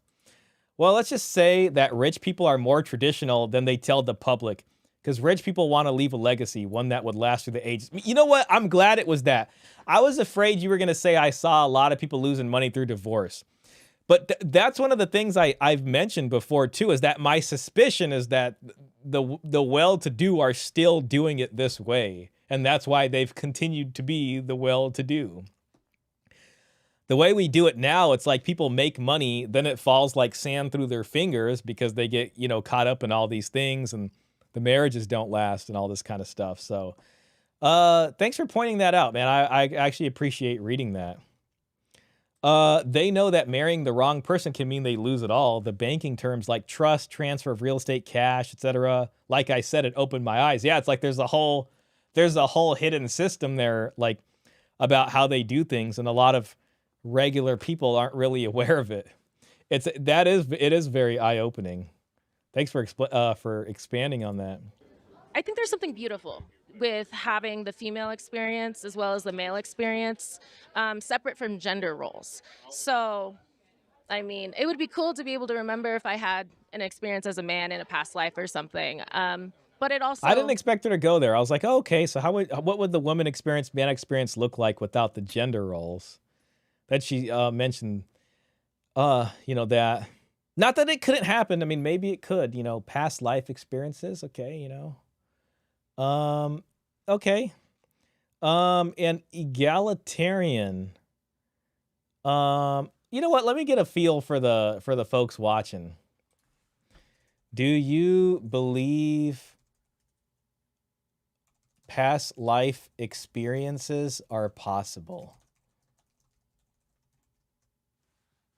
Start poll. Fun questions for tonight. Shout out to her for inspiring the poll. An egalitarian and fluid world is a hypocritical fantasy. The human mind works to draw conclusions in seconds and categorize everything. Yeah, well, that's definitely the very left, by and large, for most people. That is the left hemispheric sort of part of our minds there. You know what I mean? Versus like the right hemispheric part, which is kind of more open and, sees the context more so, where the left hemispheric part wants to put things in boxes and stuff like that. And they both work together in a way to create some kind of coherent experience, Having just one gender would allow a lot of these societal problems in dating and finding friends and partners. It would be way easier just with one gender. It's funny. Klaus brought up the lesbian divorce rate and the domestic violence. Now, I know on the other end of that spectrum with the men, apparently it's a lot better, I think. But I don't know. So I think it could take away something meaningful because I definitely identify heavily with being a woman and feminine. So I can't imagine that being taken away. And lastly, if all expectations based on male and female disappeared, what expectations would replace them? Damn, these are really well thought out and hard questions. I think the expectations would still be there, maybe just in a different form, because you would still expect someone to take care of you and do something for you. See, people can't really even imagine what it looks like outside of that. if you have that In some mindset ways. of being a submissive baby that needs someone to take care of you. A submissive baby, a child. So I think it Hmm. would still apply. I think you would still have some form of parent-child relationship or teacher-apprentice, or there's still some sort of hierarchical. I think you would just Okay, answer the hierarchy. to the person that had the strength in their personality, because you're always The going to strength? have somebody that's more dominant versus submissive. So I think that would probably be the gauge. Communication and following through on what you say. So not lying. Also being able to hold space, and I think trust and ways of showing love. So authenticity is probably going to be the most important thing between a human to human, regardless of gender. Okay, that was a pretty good one. That's a fun thought experiment. Yes, the divorce thing exists, and interesting enough, that is what we are told. But there is this other part that we are not being told. Example, look at the family of the rich, say the Clintons. No, I hear you. My belief is that even people on a smaller scale can emulate those behaviors and begin to build wealth intergenerationally if they do. It's just that by and large, see, this might have been your original question about, feminism influencing women, but by and large, there is this kind of cultural gaslighting that sort of stops people from being able to save this kind of money and think in this way. Like, it shames people for thinking in this way. And not to get, too conspiratorial, but it's almost like they just don't want people to have any kind of intergenerational wealth, and they want to keep this robust, class of people that just keeps losing their money, and their money just circulates back into the greater economy instead of sticking with their family.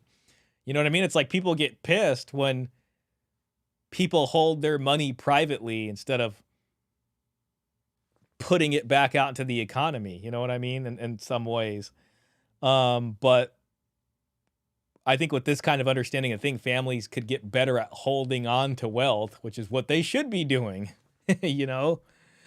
Yeah, I like where you're kind of going with that, man. Their daughter married a multi-millionaire. I hope she had one of these. Your dowry, it's my right. So, yeah. Oh, man. I haven't busted that out in a while. Let's see the comments on this. This interviewer is super high IQ. In other words, he basically asked, what would feminism lead to? Gosh, man. We got to get more views on this, man. Something with the YouTube, man. Come on, YouTube. We are doomed as a society. Lesbian divorce rates. Oh, there you go. Klaus, that's the honorable mention. Couldn't help but notice that you asked if there was only one gender and they all thought male and female. Utopia. Yeah, that's a good point. I know where he's getting at. The one person brought up the gender fluidity thing. Utopia. Dude in the red and white is very logical with his answers. I thought so too. He found Waldo. Dude was descriptive while using plain terms to get the point across while not being disparaging to the... You know what's funny? It's almost a metaphor. It's like Waldo is so hard to find, and then when you finally do, he's the most reasonable guy in the room. It's almost like a metaphor of what happened to Reason. By the way, I spent some money on some Where's Waldo books. Hold on 1 second.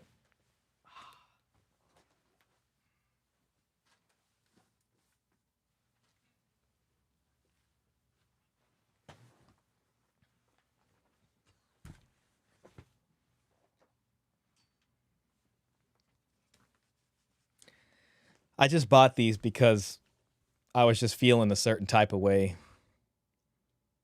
And I found them on eBay, and the price didn't seem that bad. I also ironically have a Where's Waldo Halloween costume that I never opened because I guess I just really didn't cultivate the chance to use it, So the Great Waldo Search. Isn't that amazing? Wow. Man, you guys remember Waldo from back in the day? I was going to look at these, but then I didn't really do that, Wow. Man, this is so cool. Hold on, I'll show you guys the picture here in a second. Oh, look, it's medieval times, Waldo. Oh, wrong one. All right, guys, here we go. Oh, it's coming in. Wow. You guys found him yet? Anybody?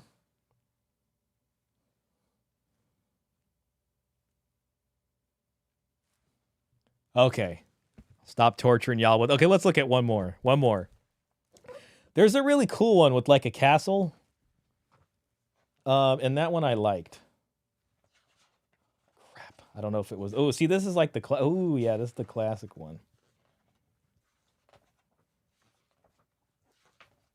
Oh my gosh. Where's that castle one? Damn it. I won't rest till I find that. Also makes me want to play Elden Ring.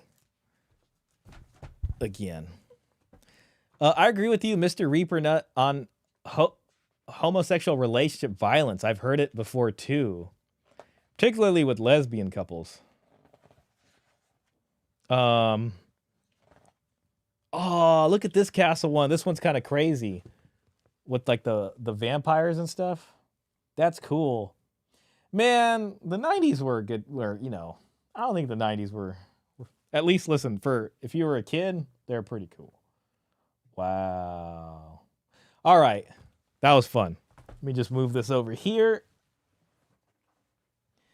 Okay. I think everyone remembers Waldo. Yeah. Yeah. Let me end this poll real quick, and then we will get back to our comments. 83% said no, 17% said yes for the past life experiences. That blue-haired female in the hallway is out of her mind. So we'd basically revert to the way things were before. Mal. This question of having one gender is such a huge trap because they all still want masculinity around, and they all know that deep down. Even the feminist women know that. Yep. The stronger ones will protect us. Isn't that already the case? This is top comedy. I love this channel. Funny to me, all these women's first words were female gender. Someone call out to the Farley Bros of the 2000s to make a woman-only society movie. Instant comedy hit. Yeah, copyright strike for showing a book. Oh, man, that would suck. It can happen. Ah. Now I got another thing to worry about.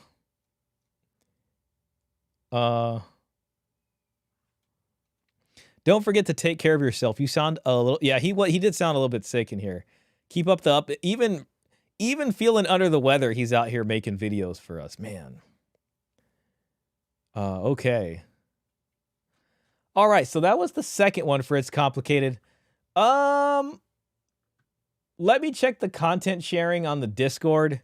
Oh, here's the sound effect that Mr. Pitt made. Thank you for that, Mr. Pitt. I appreciate you on that. But I don't like her. You don't like her? I don't know. In patriarchy, I just think men should be the providers. I don't know. In patriarchy, I just think. Thank you for that. We'll add that. I just think men should be the providers. Unfortunately, I can't do that on stream. We're at about 1 hour and 38 minutes. We got time for one more thing. Shout out to the 20 people watching. We got 15 likes. If the other 5 of you could pick up the phone, I know it's too much to ask, but if you could pick up the phone, swipe up, go to your YouTube app, and just hit the like button for me. That would mean a lot. If you're watching on TV, if you could pick up the remote, just hit up, then hit right, and hit the like button. That'd be tight too. Okay, copy content sharing. Luke Nielsen shared a video from Ask an Older Man. Pretty crass. That traditional marriages weren't based on love or the fantasy, as they put it. All right, let's see. Okay, maybe we could watch that. Yes, visit site. You can't have both. She wants hoe energy and wife respect. Okay. 23 minutes, a little long, a little on the long side. The MHD videos are pretty good too. Ex-husband humbles ex-wife with airtight prenup. Let's see what that is. The ultimate goal of feminism, LGBTQ, etc., is the destruction of the family unit so that the kids born out of wedlock will be cared for by the state and their loyalty will be to the state. And what that means is also a more robust welfare program or state, basically, right? Like, because the fact is that these problems that families solve don't go away, right? It suddenly becomes everybody. So if families aren't solving certain problems for themselves, like elder care or child care, buying homes for their families to live in, all these kinds of things, then it suddenly becomes everybody's problem and it becomes a collective issue. And then it's just like, okay, what program are we going to have to be able to take care of the kids that don't have both parents in their lives or any parents in their lives? How's this person supposed to work if there's only one person here and there's no other person, whatever it's supposed to be, take care of them or something, or the family, grandparents aren't there to help take care of these kinds of things, well, you got to have childcare centers and all these kinds of things. And you got to have these kinds of programs for the elder care. So people want to just leave and live their individual lives. Someone's got to take care of the elderly. You got to have this Social Security program and all these kinds of things. So the more the family gets atomized, the more society tends towards this other style of governance. And yeah, that puts the state, that makes people very dependent on the state, gives the state more power. So it's like, how far do we want to go with that? But yes, good point there. Let's see. Strategically, that one's 12 minutes. Women will cry more about losing access to a man's money. Damn. You can't. I'll just put it in a poll for you guys. Which video? Whoops. I don't even know where I'm typing that. Which video next? Question mark. Maybe we can even find another It's Complicated one. He has one called Traditional Bargain, Male Loneliness. I'll just put them here. So I'll put the one Luke shared. You can't have both. You can't have both. Ask an older man. I mean, I've tried to make that as an acronym. Or prenup humbles wife, humbles ex-wife. Manosphere highlights daily. And we'll add another one. We'll do male loneliness for ICC. Oops, I spelled loneliness wrong. Okay. So I'll let y'all choose from that. And we'll do one more video before I call it for the night. It would probably result in a lot more family trades coming back. In terms of like families making certain things for themselves instead of buying things. Yeah, it's just it is interesting how that stuff works and where we used to be and where we're at now. I know wealthy people who sent their children to daycare when they were 2 months old. Unfortunately, people have even lost their instinctive love. Yeah, I mean, it is very interesting, the kind of childcare they have. They have infant childcare and these kinds of things, and I know what you mean. Yeah, they got that kind of money, so they just do that. And, I guess the weird part is some of these wealthy people, they probably, at least one or the other parent doesn't have to work, but they would still choose to do that, But I don't know. I guess to find a corollary, it's like for people that were that rich, like they would have like maid servants and stuff like that. And you probably see that with a lot of actually like very rich people today.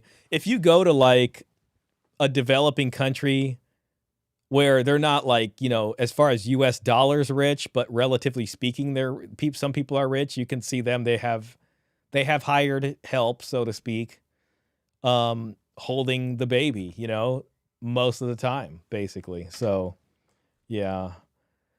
Hi, Shaw. Just got news that I had another successful pregnancy today. Up to 9 now, assuming it's not a myth. Hey, shout out to you, man. This man is out here. This man is out here being prolific. And you're a gamer too. See, you're breaking all kinds of stereotypes, man. I love that. You can stay gaming. You gotta stay gaming, bruh. Don't focus on no girl. Just stay gaming. He's staying gaming, and he's focusing on the ladies somehow. So shout out to you, man. Congratulations, man. God willing, that is a successful pregnancy. This Klaus says this welfare system thing won't scale. That's what's happening over here. Less and less guys are trying to have a career as taxes are that high for high earners.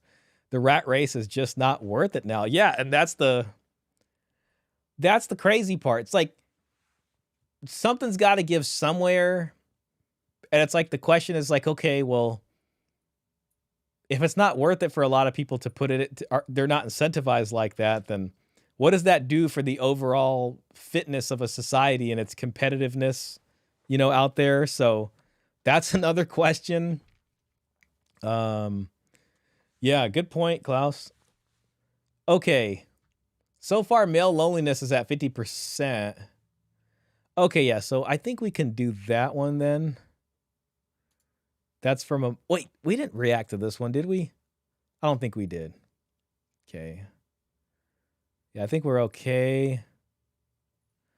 Yeah.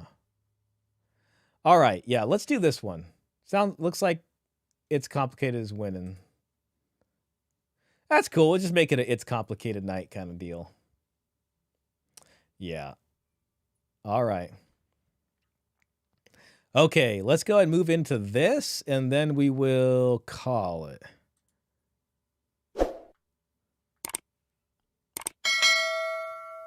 Male loneliness, It's Complicated channel. What are your thoughts on the growing epidemic of male loneliness? I think many people are looking for more materialistic or lustful things than for something that's true and real. I don't believe that there is completely a growing epidemic of male loneliness, but if there is, I believe that it's brought on by themselves. Uh-oh. She is not a fan of us. Being lonely is a part of life, and that the sooner you accept that, the better off you will be. Historically, why did multiple governments organize or regulate prostitution for men during wartime? I would say in order to boost morale among soldiers and men and make sure that they still have some semblance of connection and intimacy. What did those governments believe would happen if male sexual needs were completely ignored? I assume that they thought it would lower morale again and just lead to more negative outcomes. That's a good question. Start poll. Do you think legalizing P-tuition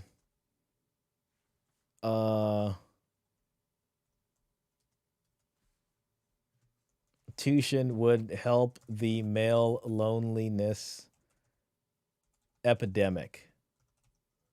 Okay, and we'll just keep that as a yes or no.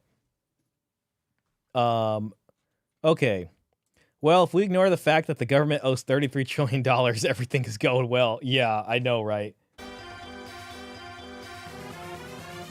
Let me see if the House budget is at least kind of balanced. Like, think about it. So we owe 33 children. What is the combined wealth of all Americans? Like, if you take the wealth, of the rich and everybody, that number better be more than 33 trillion. Okay.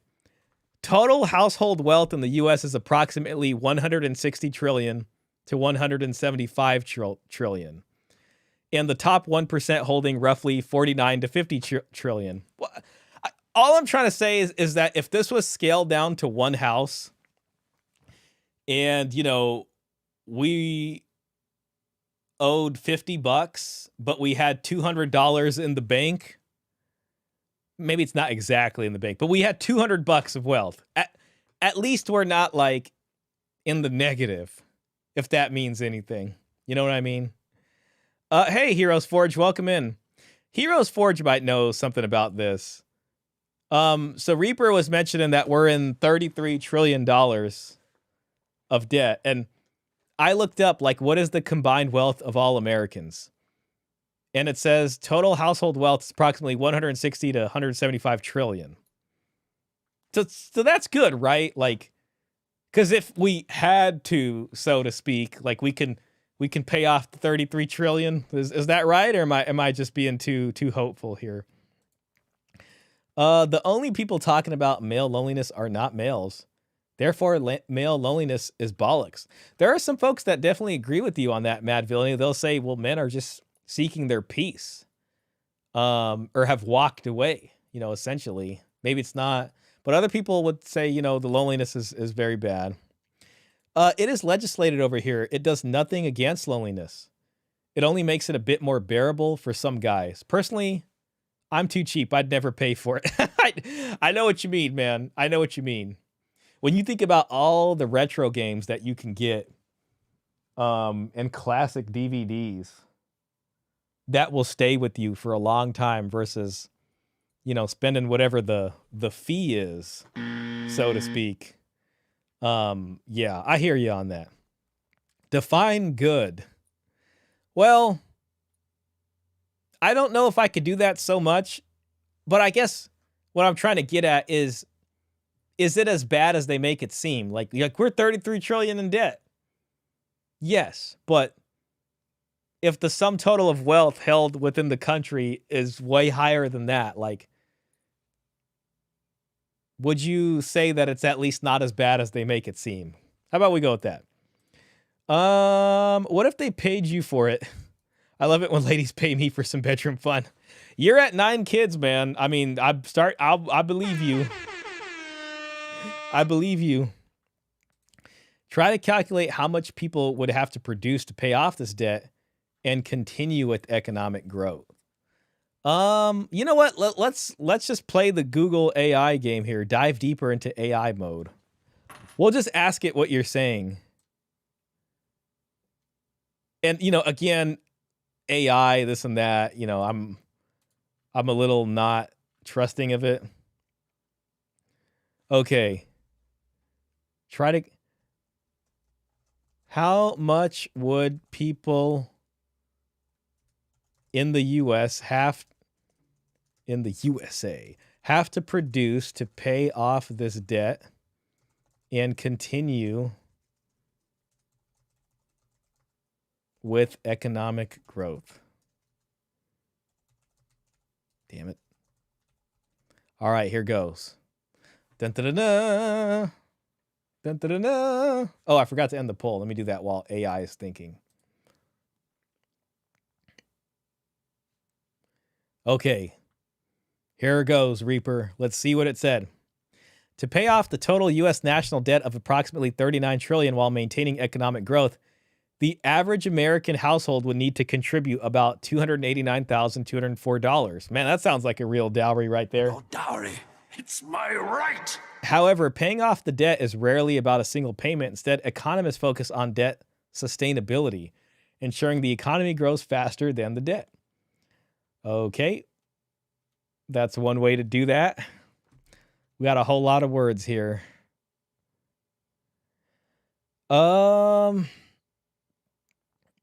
Okay, this is probably a rabbit hole we can go down. Interest payments in 2026, the U.S. is projected to spend over $1 trillion on interest alone. This interest cost translates to roughly $7,700 per household every year just to keep the debt from spiraling. If you want to toss me a link, man, I really got to have a Zoom thing set up, which I don't, unfortunately. And I gotta get set up on StreamYard. I mean, at best, it would be like a Discord call, maybe, if you felt like it. You know,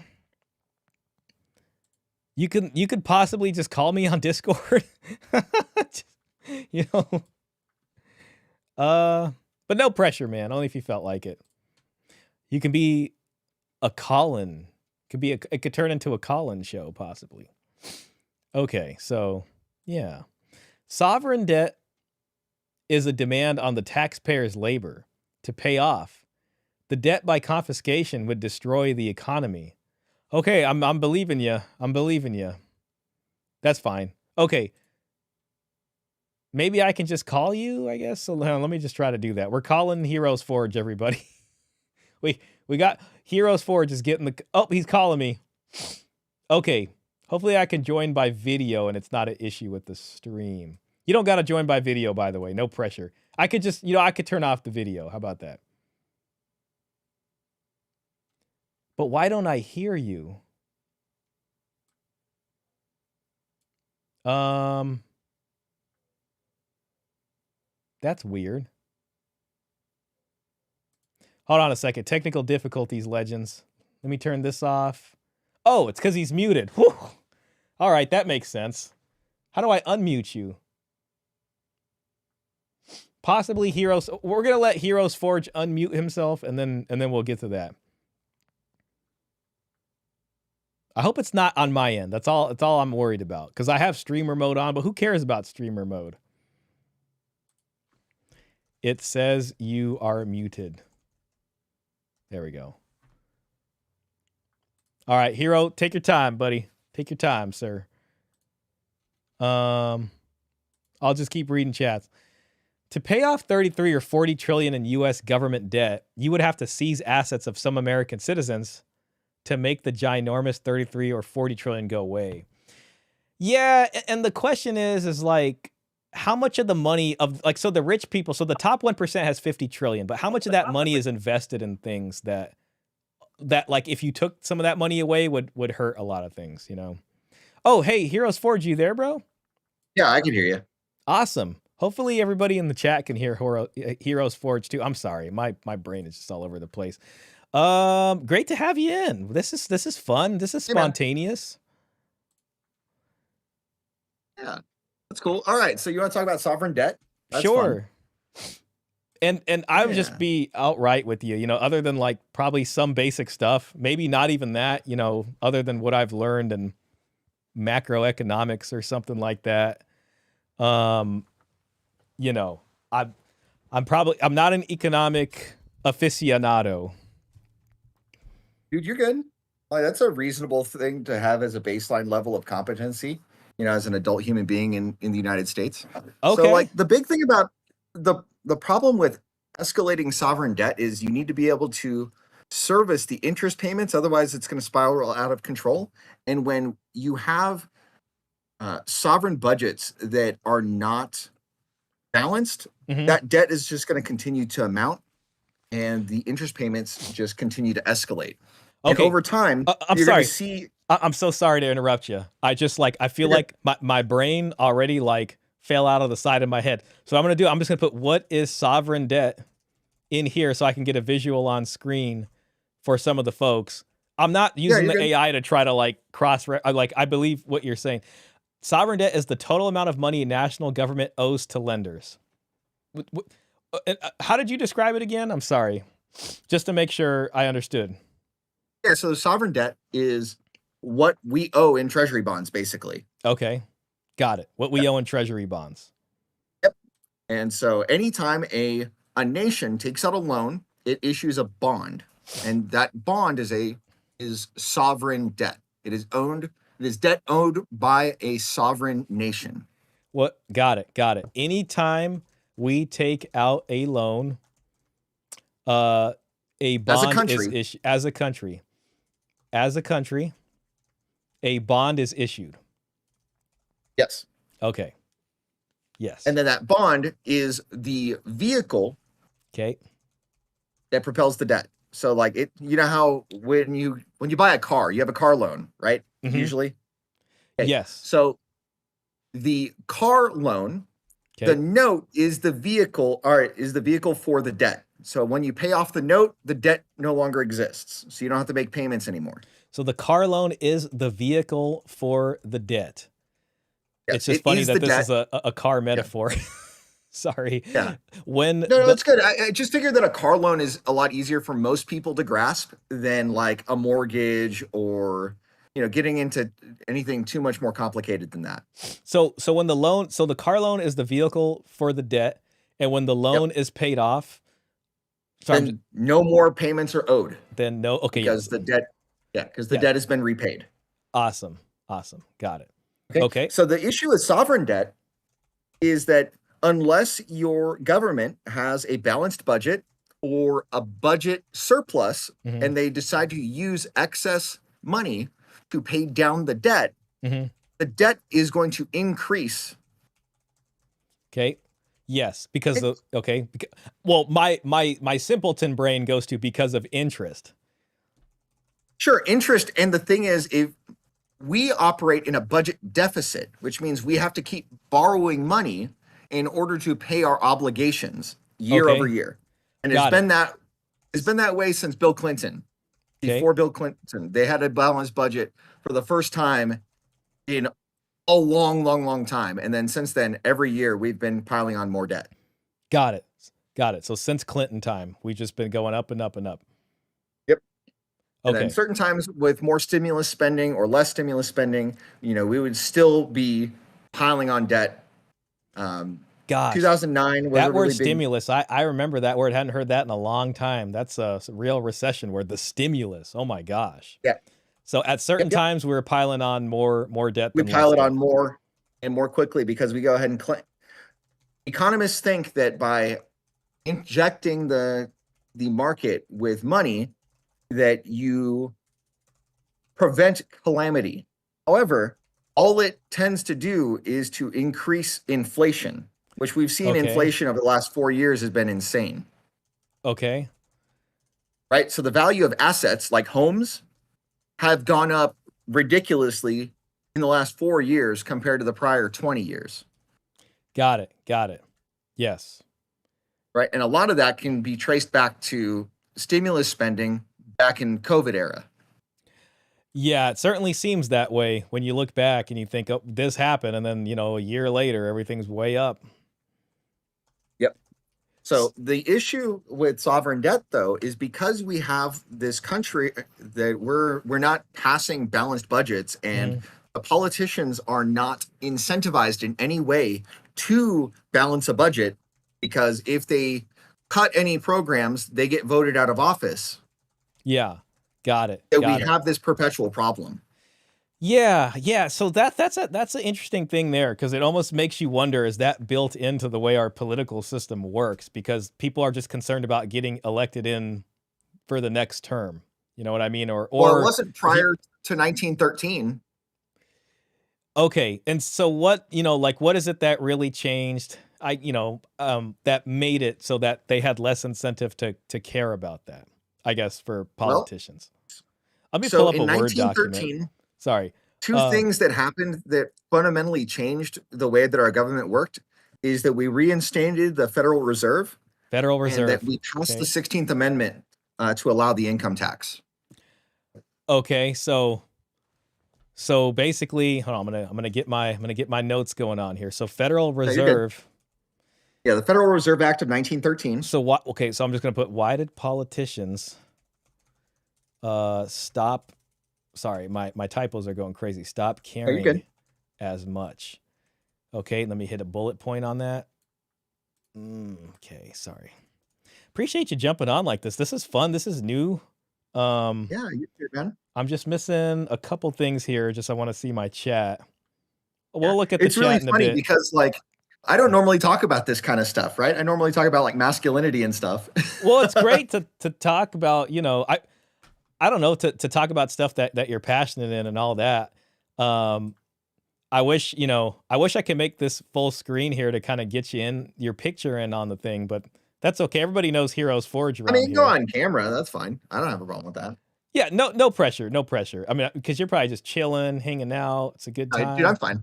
Yeah, so whatever you feel like doing, so let me know. If you do, then I'll bring up the Discord and try to make it big. But yeah, so basically the Federal Reserve was created, you said in 1913? The Federal Reserve Act was passed in 1913. So the Federal Reserve was a thing. It was an entity prior to 1913, but then it got killed by Andrew Jackson, Stonewall Jackson. Yep. And that was one of the things that was notable about his presidency.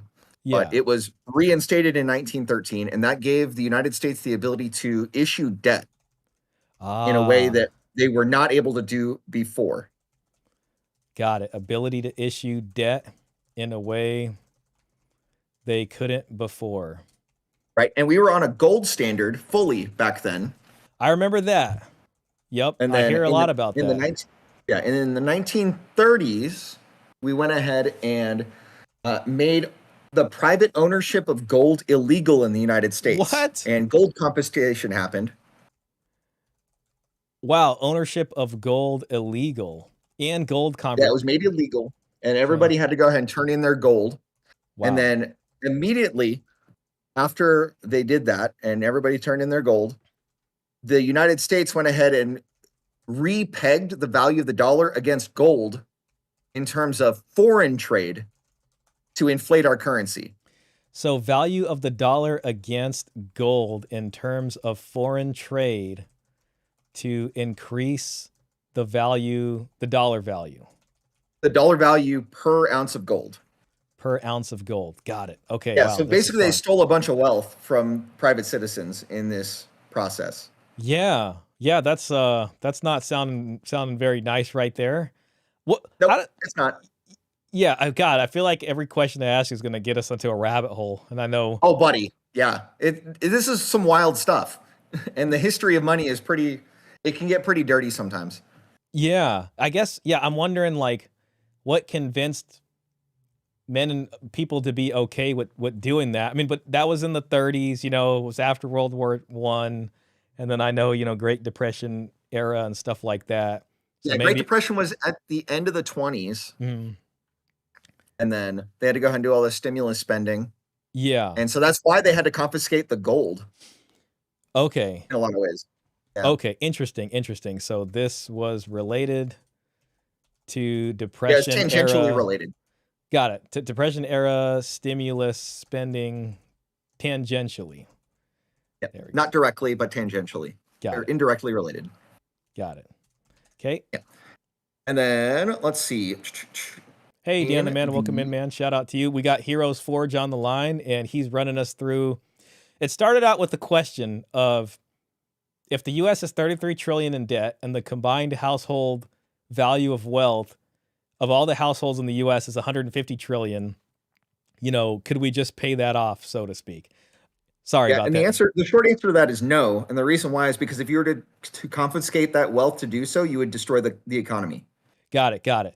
Okay, so yeah, it's kind of like when people on the far left go ahead and say, let's just eat the rich and confiscate all the wealth of the wealthiest people to go ahead and reduce our debt burdens. Yeah. You could do that, but if in that confiscation, you would destroy most of the economy. I guess I've imagined most of those people's wealth is invested in the economy in one way or another. So it's like you're forcing them to sell to pay this amount you're confiscating in order to. Yes. So it's like, but to do that, you're taking away, I don't know, all these productive units from the, whatever you want to call it, workforce or economy, and then it leads to a lot of trouble, right? Yeah. So then you'll end up having cascading distrust in the financial sector, and then that's really the big thing is once everybody starts trying to run for the hills and try to sell. It all goes down quick. Instant depression. It all goes downhill real quick, especially with companies that are leveraged on debt. Yeah. It just destroys them. Yeah. Yeah. Which is why we don't do this, by the way. We'll go ahead and say it for campaigns, but most people that are ever actually in power will never do that. It's because not of tenable. The cascading failure that it would cause. That makes a lot of sense. I like that. Gosh, I was hoping to follow down the train of thought here from the gold. No pressure though. I don't want to No, you're good, man. Okay, Drag so you let's too go back long. to gold and Yeah, the last thing you said is the that money. this was related to Depression era stimulus spending tangentially, not directly. And you're talking about how the USA repegged the value of the dollar against gold in terms of foreign trade to increase the Yeah, dollar because we value. still used gold to trade in, like that's what we used it primarily for, was to go ahead and trade with other sovereign nations. Okay. Got it. This was before we went ahead and had the petrodollar established. Yeah, the petrodollar is a big one nowadays, especially with current events, right? So this is all Yeah, like that's why we're the reserve interesting. currency of the world, is because of the petrodollar. Yep. Until the petrodollar was established. Okay, roger that. And the petrodollar wasn't established until, like, in serious ways, until after we were completely removed from the gold standard during Nixon's era. Okay, was that the 70s? Yeah, Nixon was in the 70s. Not until Nixon era when we were, I guess you can say, totally removed from the gold standard. Yeah, totally removed from the gold standard. Mhm. Got it. Okay. Okay. And then for most of, up until 1965, so 1964 was the last year that we had actual silver in quarters and dimes. 64 was the last year we had actual silver. Okay. In Yeah, quarters. we had actual silver in quarters, dimes, and half dollars. In half And dollars. from 65 to 70, we still had a little bit of silver in the half dollars. Yeah. They were made of 40% silver instead of 90% silver. Got it. Got it. Yep. Okay. Sorry, it just helps me to see this visually. No, Okay. you're good. So something that's noteworthy about that is in 1963, okay, John Kennedy went ahead and took back the ability to issue or to mint coinage and issue currency from the Federal Reserve and brought it back to the U.S. Treasury. Oh gosh, I'm starting to think maybe this could have played into the assassination. And then he got assassinated. Wow. I'm not saying that they're directly related, but I would look at it sideways and be like, there's something there. So just so I can repeat that, so because I didn't finish writing it out, but John Kennedy took back the ability to mint coinage and issue federal currency from the Federal Reserve and put it into the Treasury and gave into it back. The hands of the U.S. Treasury. In the hands of the U.S. Treasury. Okay. Right, because the Federal Reserve is not a government branch. It is a non-government I've heard that. They're agency. private, basically. It's a private bank. Yeah. Got it. Is non-gov. Yep. But private. Okay, got it. Yeah, agreed, Mountain Man Tops. $1 coins were still silver in 1964. You still had you had the Ben Franklin coins in 63 and before, and then you had Peace before that.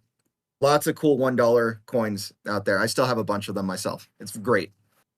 Great things to collect.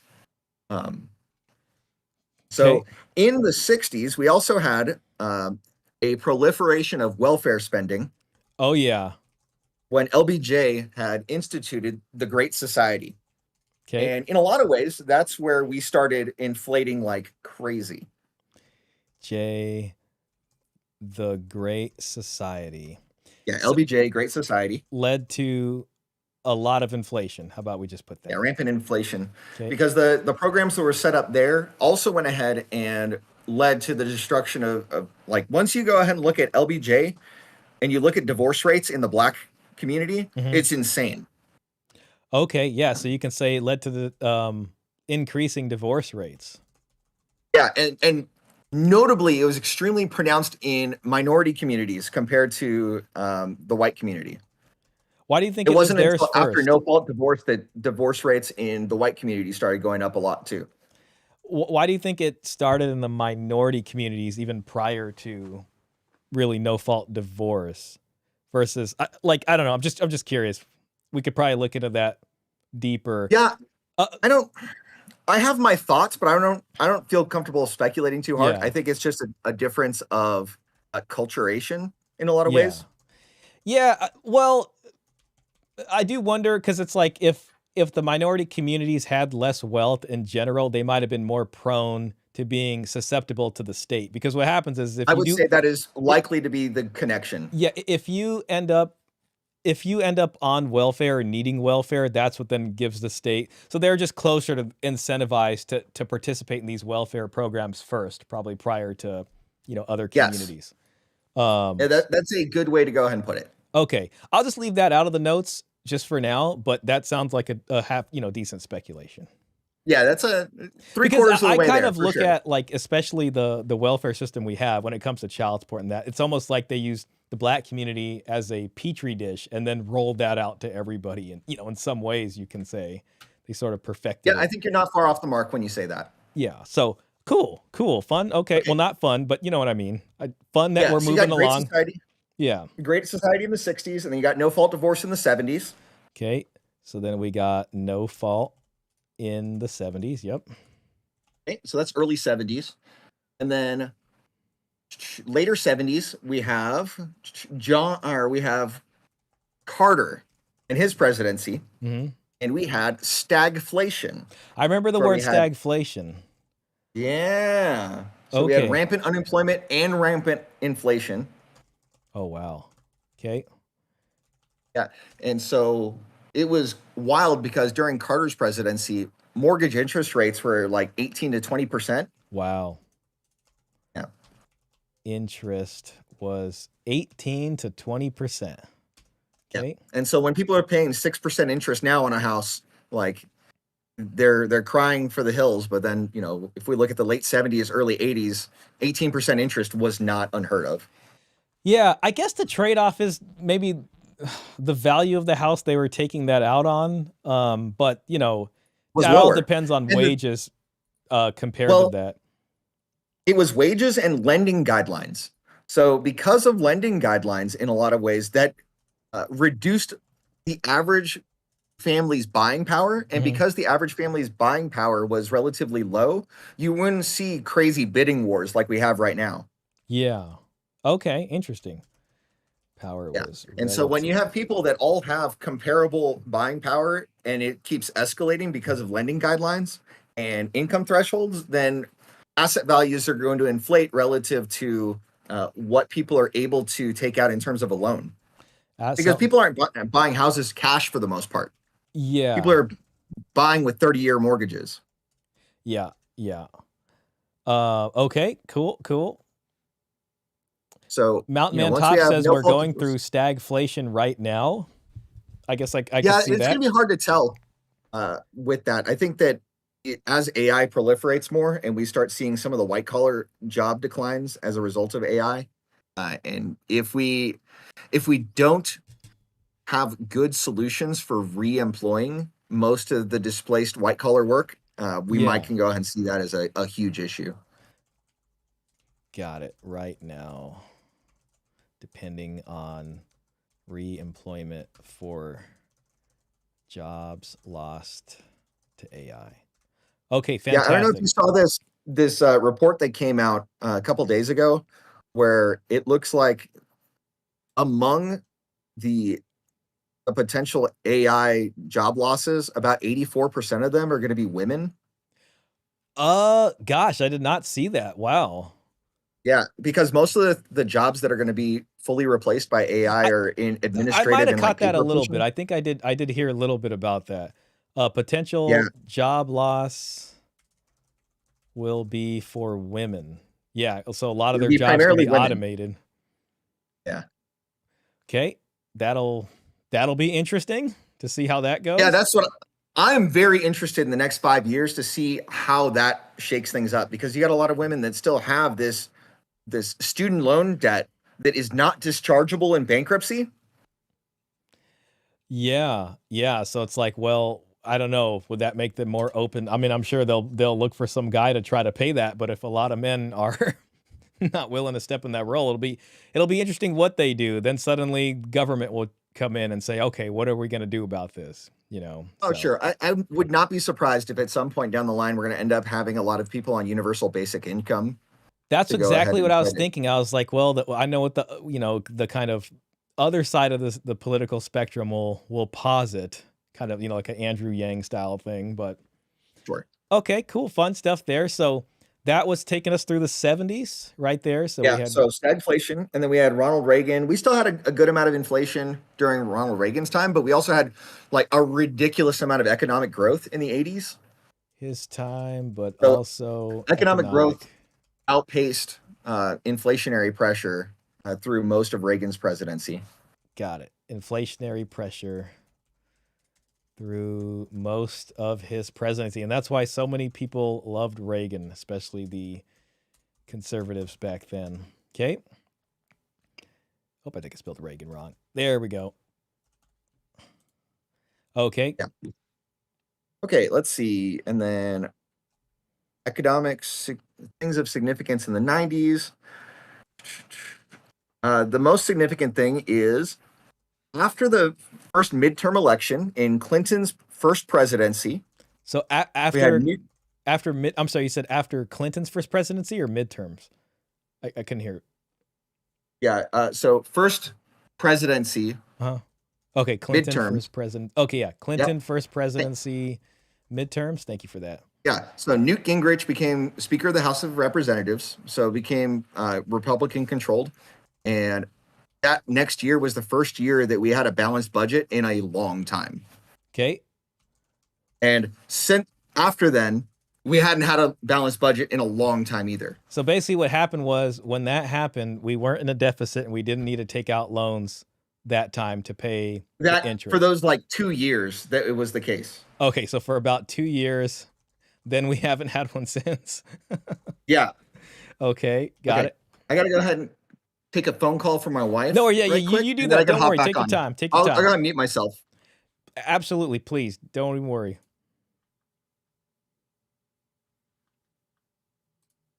Oh, okay, he's on camera. I didn't realize that. I would have brought him up. Don't worry, folks. We're just taking a small break here. I'm going to figure out how to change this paper to be dark while he's taking that phone call. So let's go ahead and see here. How to change Word to black paper. Design tab. Click page color. Damn it, where the heck is page color? Design tab. Layout. Trying to make this easier on everybody's eyes. Completely failing. File. Account. Office theme. Black. Oh. All right. This better, guys? Hopefully that's better. Let me just catch up with some chats real quick. I feel like I'm back in banking. Absolutely. I think he also got the U.S. on the petrodollar in 1974. Most people don't pay attention to these things. That's definitely true. I mean, it's unless you're really like into it, you know, but it's very good to review these things. I definitely need that. Issued a video highlighting, Strong Successful Male issued a video highlighting the recent trend in tradwives following the recent rise in unemployed boss babes. Yeah, I wouldn't be surprised if Coach Greg Adams had some of this on his doom and gloom segment also. No marrying skanks with a negative dowry. Exactly. I have no dowry. If anything, I have a negative dowry. As they say, hold the line. The story he's telling is like reading the diagnosis of someone who has stage 4 cancer.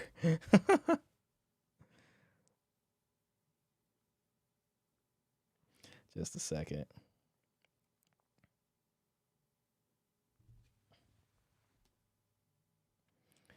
All right. As soon as we get Mike back on, then we'll continue with this.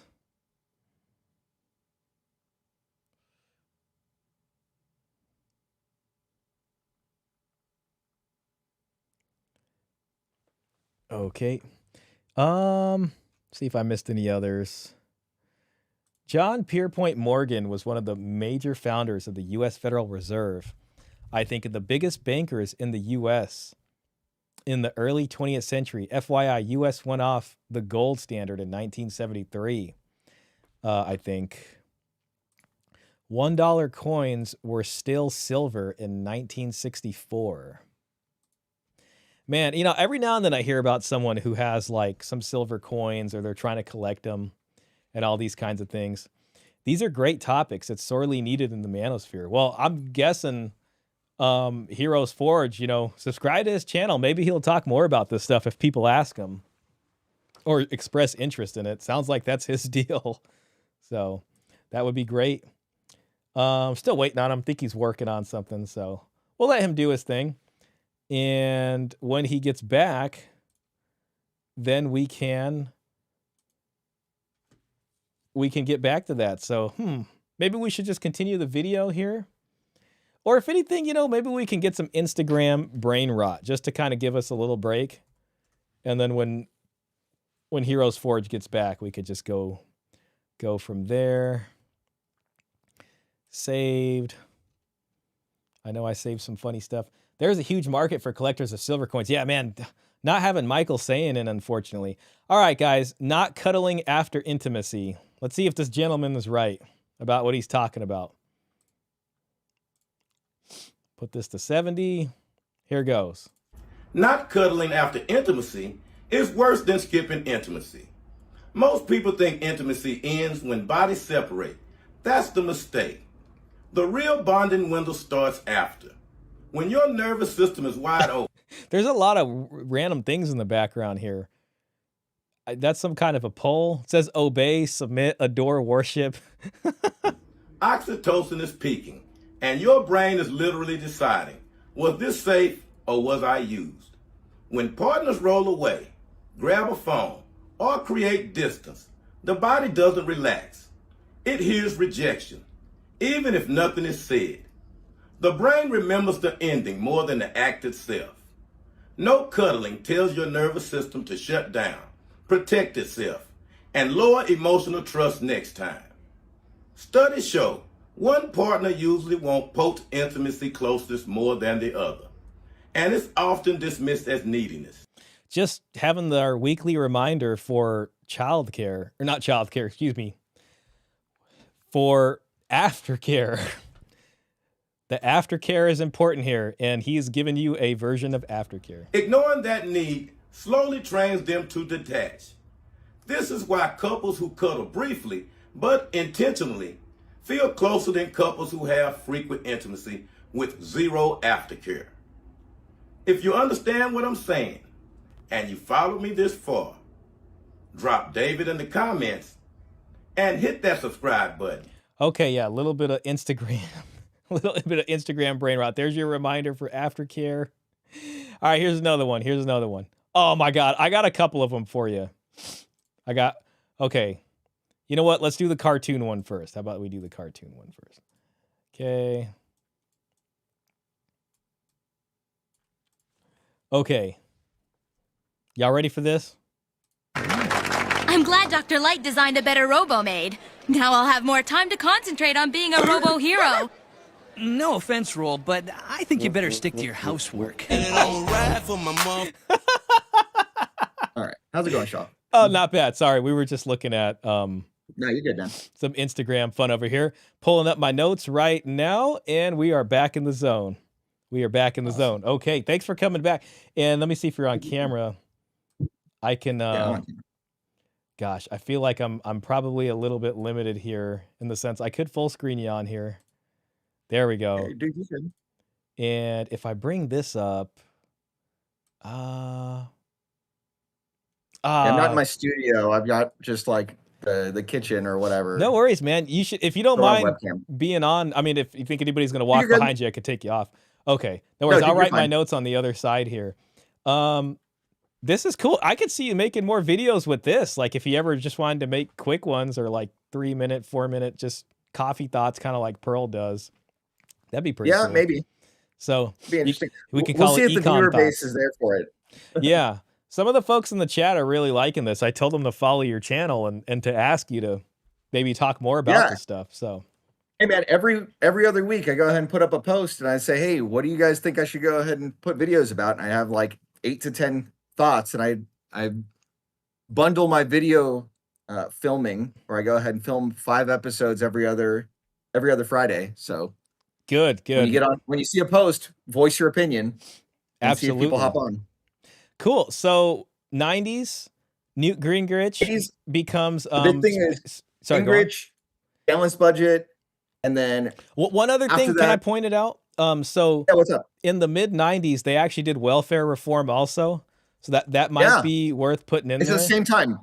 Yeah, the Yep. welfare reform came at the same time as the balanced budget. Yep, and that was a big deal because it's like child support became a lot more powerful, got a lot more teeth, and it really, that was kind of what really fully ushered us into the family law system. I mean, we had no fault divorce, but this really brought us in as far as efficiency of that goes. So, just a notable mention. Yeah, and a lot more guys were getting arrested for not paying child support. Mm-hmm. Oh Right yeah. in there. Yeah. So let's see. Up to the 90s, we get to 2000 when we have Bush Jr. in office. 2000s, okay. Bush Jr. Yeah. And then 9/11 happened in let's see, 01. Yep. 9/11 in 2001. And then we were in the global war on terrorism, which Yep. is really about oil for the most part. Okay, yeah, that's right. So we're Afghanistan, Iraq. Yeah, so going on. Iraq was not wanting to go ahead and let us trade oil in certain ways, and they were trying to go ahead and move away from the dollar. Got the it. Got reserve it. currency Yeah. to trade more oil. about It had a lot to do with threat OPEC to as well. petrodollar then, huh? Yeah, it was a huge threat to the petrodollar, and that was the major way that we were maintaining our economic muscle in the globe. So Yeah, and I that mean, was a thing. it's interesting there too because what you're seeing the effect that the current events over there now with the Strait being blocked by Iran and how that's affecting things, and there was the Iraq-Iran war for a bit. I think goaded Yeah. on a bit by the U.S. And then they went this direction. So yeah, we have obvious interest there as far as the petrodollar is concerned. Okay. Sure. I mean, then we have we're intertwined with Israel in a lot of ways. So there's influence on both sides of that coin. Sure. Okay. There's both economic and ideological. Yeah. Yeah. There you go. Okay. So let's see. Global So war on global war on terrorism. Yeah, this is about Bush. the petrodollar for the most part. In 2006, we had the mortgage-backed security crisis. Okay. Mortgage-backed securities crisis. Yeah. Okay. So quick thing on that is the federal government was forcing lending institutions to lend money to people that weren't credit worthy in the name of not being racist and not Yes. being That were not credit worthy. Yeah. Is this the whole Fannie Mae and all these kinds Fannie of Mae. things? Yeah, all of that was going on here. Is they were forcing lending institutions in order to participate in the FDIC program, so the insurance for banks. They had to go ahead and abide by lending standards that were put out by Fannie Mae and Freddie Mac Okay. and other government institutions. By lending standards put out by Fannie Mae and Freddie Mac. As well as other government institutions. It was, let's see, I think Gosh, there this was a takes me lot back. of government push for this. This takes me back. I'm like getting flashbacks to the news from back then. Yeah, and so you had people that were not qualified to take out these loans, taking out loans and running up asset prices. And they were taking out adjustable rate mortgages where they would have like a 5 or a 7 year period of time where they were fixed rate. Mhm. And then they would adjust and float from there after the fixed period was gone. I remember those. And so- That let a lot of people under. Yeah, so then a lot of people, the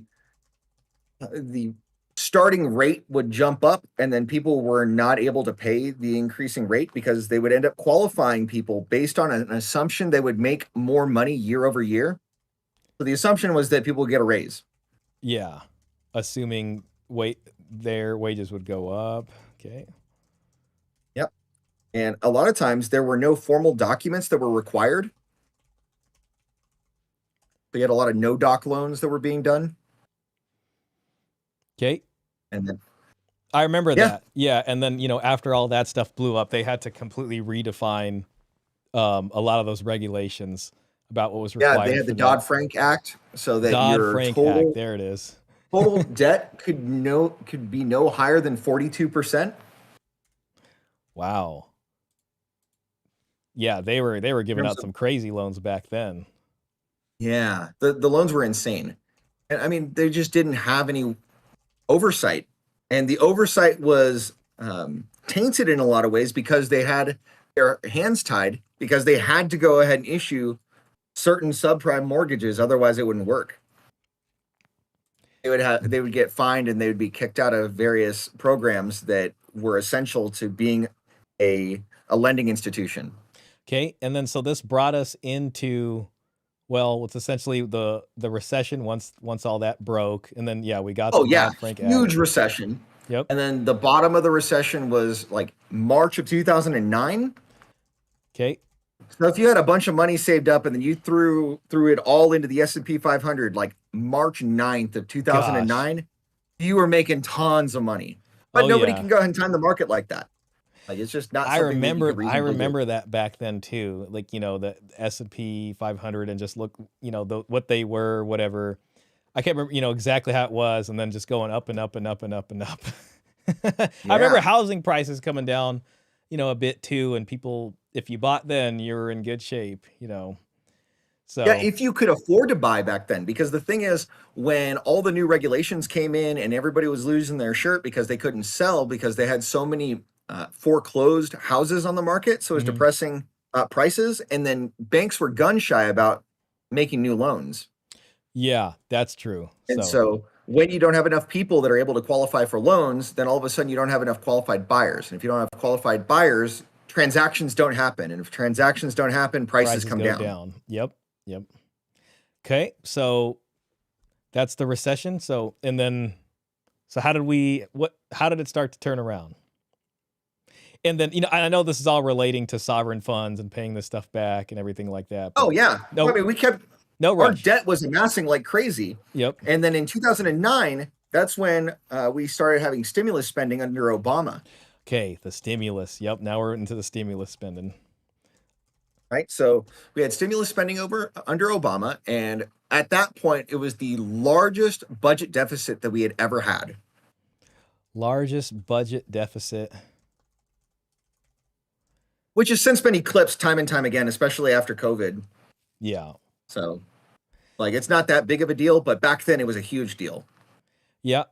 And then, so we're on our way to the 33 trillion that we owe now, significantly back then. We were on the bullet train to 33 trillion. They were complaining about like 16 trillion back then.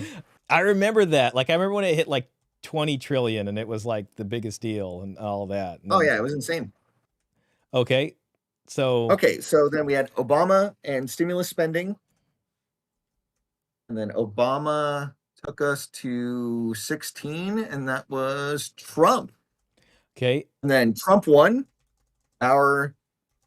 In Trump's first term, our budget was a lot closer to being balanced. Okay. But we were still in budget deficits. Yeah, and then COVID happened. And COVID happened in 2020. Yep. And then Biden got elected, and then we went ahead and did crazy amounts of stimulus spending in 21. Okay. And so 21 and 22, our budget deficit were just like off the charts. It was just insane because people weren't bringing in a whole lot of money, and then we had PPP and things like that. And something that really gets my goat about how a lot of people misunderstand the value of what PPP actually was. Mm-hmm. So I benefited from PPP as a business owner myself because I had a bunch of employees I remember that were affected. Okay. And so what PPP was basically the federal government's way of protecting the states from all of their unemployment insurance funds from getting completely wiped out. Unemployment. Okay. I see. Oh, well, that's interesting. Yeah, that's an interesting angle on that. Insurance funds from getting wiped out. So it's like keeping these businesses in business to keep the employees getting paid through that avenue versus instead all of going through the welfare insurance funds and unemployment and all that. Okay. So they got paid through regular payroll as opposed to getting paid through the welfare systems. Got it. Yeah. Okay. And so that was a more efficient use of tax dollars to do the PPP loans than it would have been to do all the other ones and then breaking other systems in the process. Got it. Okay, that's pretty cool right there. I mean, I don't know. You're right. That's lesser known. So Yeah, it's that's a lesser known. rabbit Not a hole. whole lot of people know about it. They just go, oh, well, yeah, business owners, they benefited. Yeah, but employees also got to get paid. And, when all these systems were breaking around us because government told businesses they couldn't do business, that's just one of those things where it's kind of having the carrot and the stick at the same time. They have the carrot of the PPP loans, and then they have the stick of, well, if you're going to go ahead and not follow our guidelines and directions, you're going to go ahead and have problems. Yeah, that makes sense. Okay. Yeah. So yeah, we're moving through COVID. We had the PPP loans, all that stuff. Deficit's bad, getting worse, and we're getting closer to, well, yeah, debt's going up a lot, basically. Okay. And then we go to 24. Trump gets reelected. Okay. And then in 25, he goes ahead and takes office. And they try to do the Doge thing, and then every time they try to cut spending anywhere, people go ahead and their hair catches on fire. Yeah. And we're just trying to find ways to go ahead and cut this deficit because we see this debt spiraling out of control. And I'm trying to remember when exactly we passed debt being over 100% of GDP. I'm sorry. But that was a huge deal. Can you say that one more time? When debt spending was, I'm sorry, when it went over 100% when our of GDP? national debt was over 100% of GDP. When was over 100% US of GDP. Debt exceed 100% GDP. I'll read Klaus's comment while you're looking that up. And Klaus says, and that's how I was able to buy my house in 2010. Nobody was buying and could afford the mortgages. Prices were really low back then. The one time I had luck and made the decision to buy. Shout out to you, Klaus, man. I mean, you were able to swoop that up. Yeah. So in 25 and 26, now our publicly held debt is above 100% GDP. For a little bit, it was below 100% of GDP because our economy was growing faster than our debt was growing under Trump during his first term. And then we went ahead and went over it substantially during Biden's term. Yeah. And then now we're pretty close again to 100% of GDP. So the biggest danger is if you get beyond 125% GDP, very few nations have been able to sustain their economy for very long beyond that. So once you get to 125% of GDP in terms of their sovereign debt, that's when you saw hyperinflation in Zimbabwe. That's when you saw hyperinflation in Argentina, and they needed a reset. There was a lot of countries that their economies collapsed once their sovereign debt got above 125% GDP. That does not bode well. That does not bode well. It does not. Let's see. Japan's GDP to sovereign debt ratio. I think Japan is currently crazy. Like Japan has just been doing some wild shenanigans in their area. So how do they somehow they're still doing all right? How do you which is deal wild with to this? me. Like how would you reverse that trend? Because I'm trying to relate it to maybe what the Trump administration is doing now. Well, how would you move this the other direction? Well, the economy has to grow while you are spending less. So the trick is, if we had the balls to do the things that we need to do as a nation, we would cut federal spending to the bone in a lot of ways. Okay. And unfortunately, you have too many people that are suckling at the teat of government that need government to live. Okay. Too many people that need government to live. That's very true. I mean, there are a lot of federal programs that spend billions of dollars in order to keep things going. And, cutting those programs too would probably have a very, at least short-term, tough, effect on the economy. Like, even when you think of like, I don't know, spending for like grocery stores, if they get a lot of it through like food stamps or something like that. Yeah. Mm-hmm. So there would be a lot of short-term pain. But, of course, I guess that goes without saying.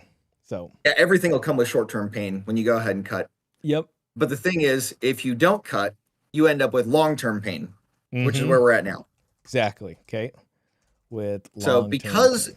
politicians don't have the political will to actually cut anything of substance, we're trying to use a scalpel when we should be using a chainsaw. Okay. Okay. Instead of got it. So yeah, that's gosh, what a conundrum, huh? And then Yeah, so this that's answers really the issue.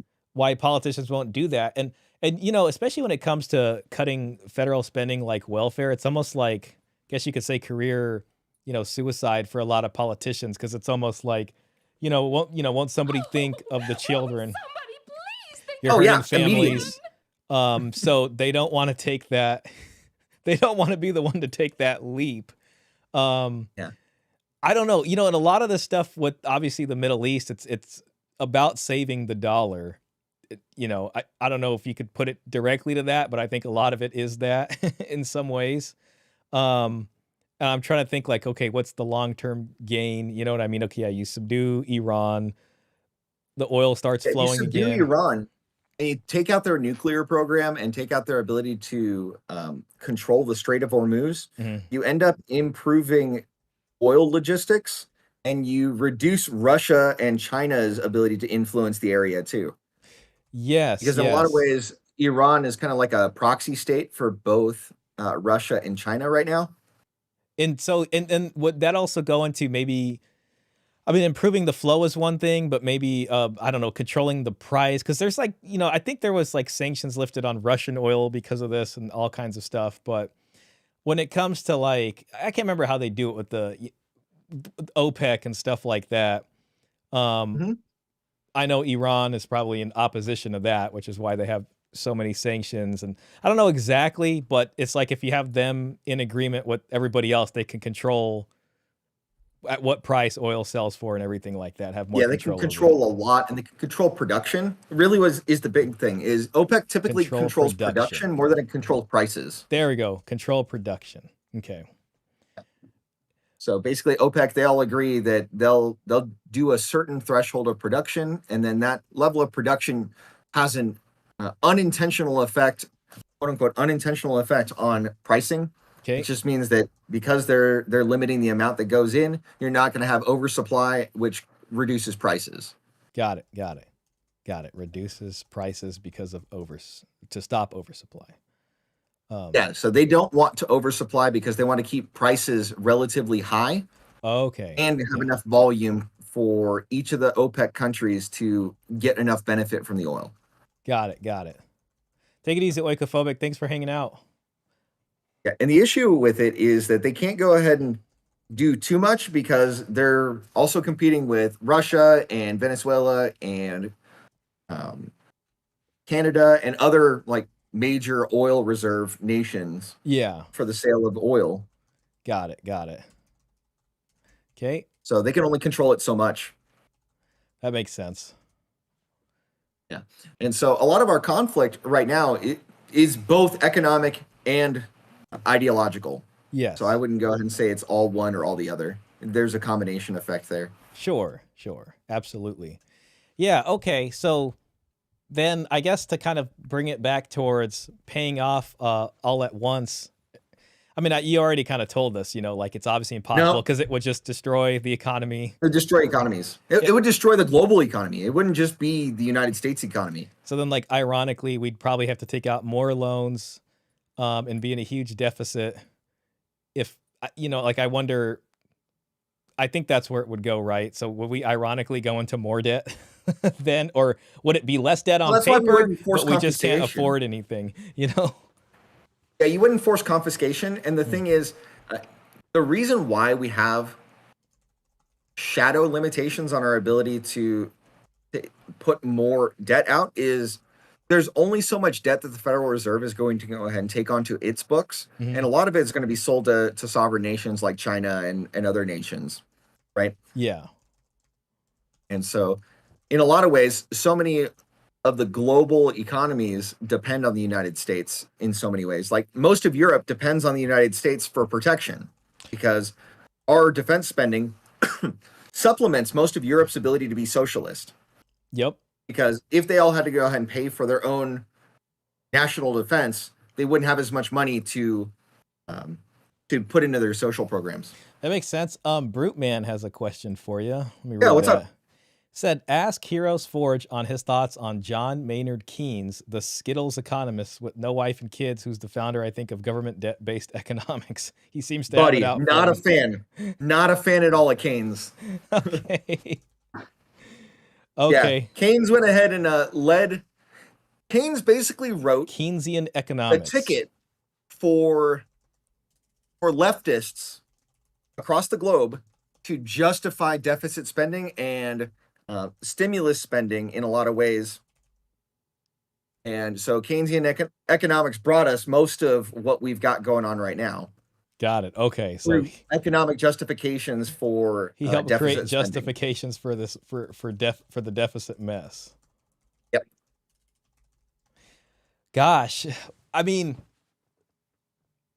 do you think there's ever such a thing as going back to the gold standard? Is that pretty much after like some kind of a collapse, or is it like we're all in on the petrodollar and it needs to be that? I guess this is all technology dependent. You know. I think it's tech dependent in a lot of ways. Yeah. I think that a gold standard would be unreasonable to do unless we had a hard reset. Yeah. Yeah, that would make sense. The reason why is because we're so addicted to deficit spending and we're addicted to fractional reserve banking. Yeah, so like we're just over leveraged in so much ways that, I mean, a lot of things would have to fall down if we were going to go back to gold.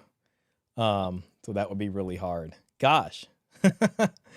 Well, and the thing is, like, fractional reserve banking in a lot of ways has been really good for the economy, but when your reserves go too low, then all of a sudden your risk for bank runs goes ridiculously high. And when banks get too greedy, we have things like 2006, 2008 that happen. Yeah. Okay. 2006. That, I mean, I've heard of fractional reserve banking again, and I can't off the top of my head remember exactly like what that is at its core. Oh, sure. I can explain that in a pretty simple terms. Yeah. So fractional reserve banking is a system of banking that the Federal Reserve says that you guys can go ahead and have a Federal Reserve charter, and you can borrow on a short-term basis from the Federal Reserve Bank so long as you obey this such and such ratio. Mm-hmm. Typically, let's go ahead and say that for every $100 that you put in the bank, Shaw, Mm-hmm. we're going to go ahead and use a really conservative ratio for fractional reserve banking, then we can go ahead and extrapolate from there. So say that they have to keep 20 of that $100 in the bank, and they can loan out the other $80. Okay. Oh, I see. For interest. Yeah. Got it. Okay. So they can go ahead and make a little bit of money on your money, and then they can go ahead and pay you a little bit of interest, and then they can go ahead and cover operating expenses on the interest from the fractional loans that they are issuing on your money. Okay.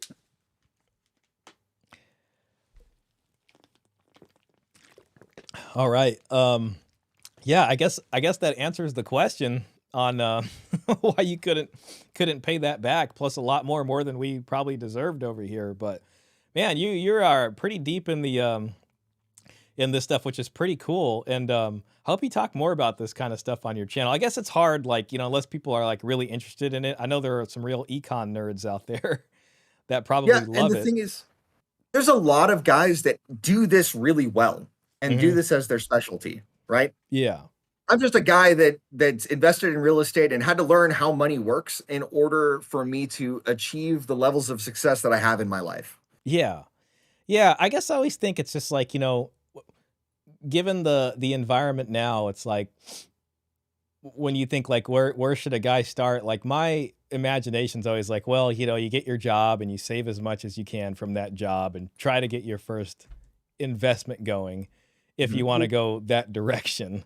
So I have a video on my channel that actually goes through if I were starting from 18 and I had nothing to my name, how I would get rich. That's a good promise on that video. I think probably a lot of people should watch that. Yeah. I mean, like, I'm going to go ahead and be real. It involves a lot of work that most people are not willing to put in. Yeah, that's the thing. I mean, a lot of folks, even myself, if I'm being honest, it's like most people will, when you get the job and you're like, okay, I'm working towards the pension. some places still offer pensions or the retirement. You look at that and you're like, well, if I put in the 20 something years and I can do that, I'll be at here. So it gets over, especially like government jobs around here, they'll call it the velvet coffin, so to speak. Oh yeah. Because it gets comfortable. It gets comfortable. Exactly.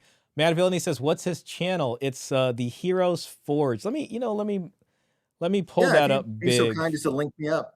Yeah, I'm gonna pull that up real quick. Yeah, and I'll go ahead and shoot you a link with that specific video that I'm talking about. Yeah, I'll share that with the folks. Heroes Forge. Yeah. I'll probably call the stream here in about 5 minutes or so. This is Heroes Forge's channel. Let me put the link in the chat. He's got very good production quality. Like you take it very seriously on there, which I like and admire. Also a discussion with Paul Elam here recently. Yeah. You said you were looking for the link for the one about what to do. You got a Q&A for money. That's pretty good right there. Yeah, I've got a Q&A for money. It's in that playlist. Escape Poverty Now. This is the one. You can put it in the chat too. Hopefully it shouldn't take it away. Should be okay.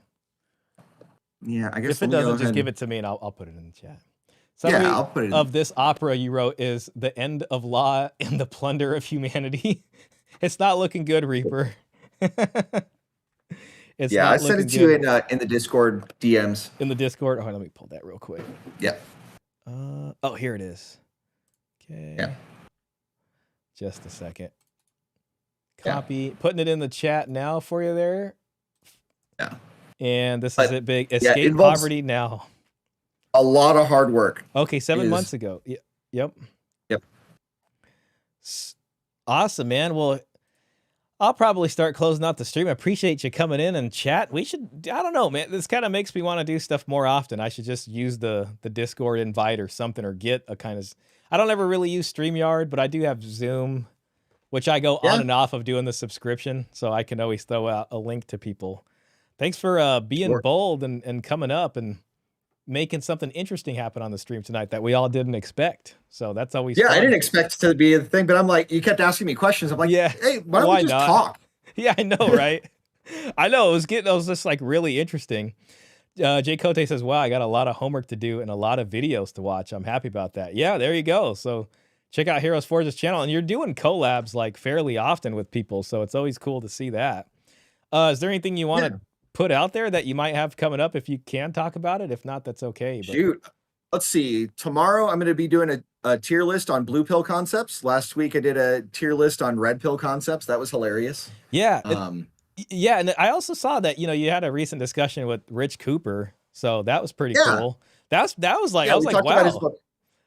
I watched the, I watched part of the one with Rob Kowalski. You saw me on Wednesday before the stream went down, but I did watch your discussion just while I was, working. I was listening to it with just you and him one-on-one.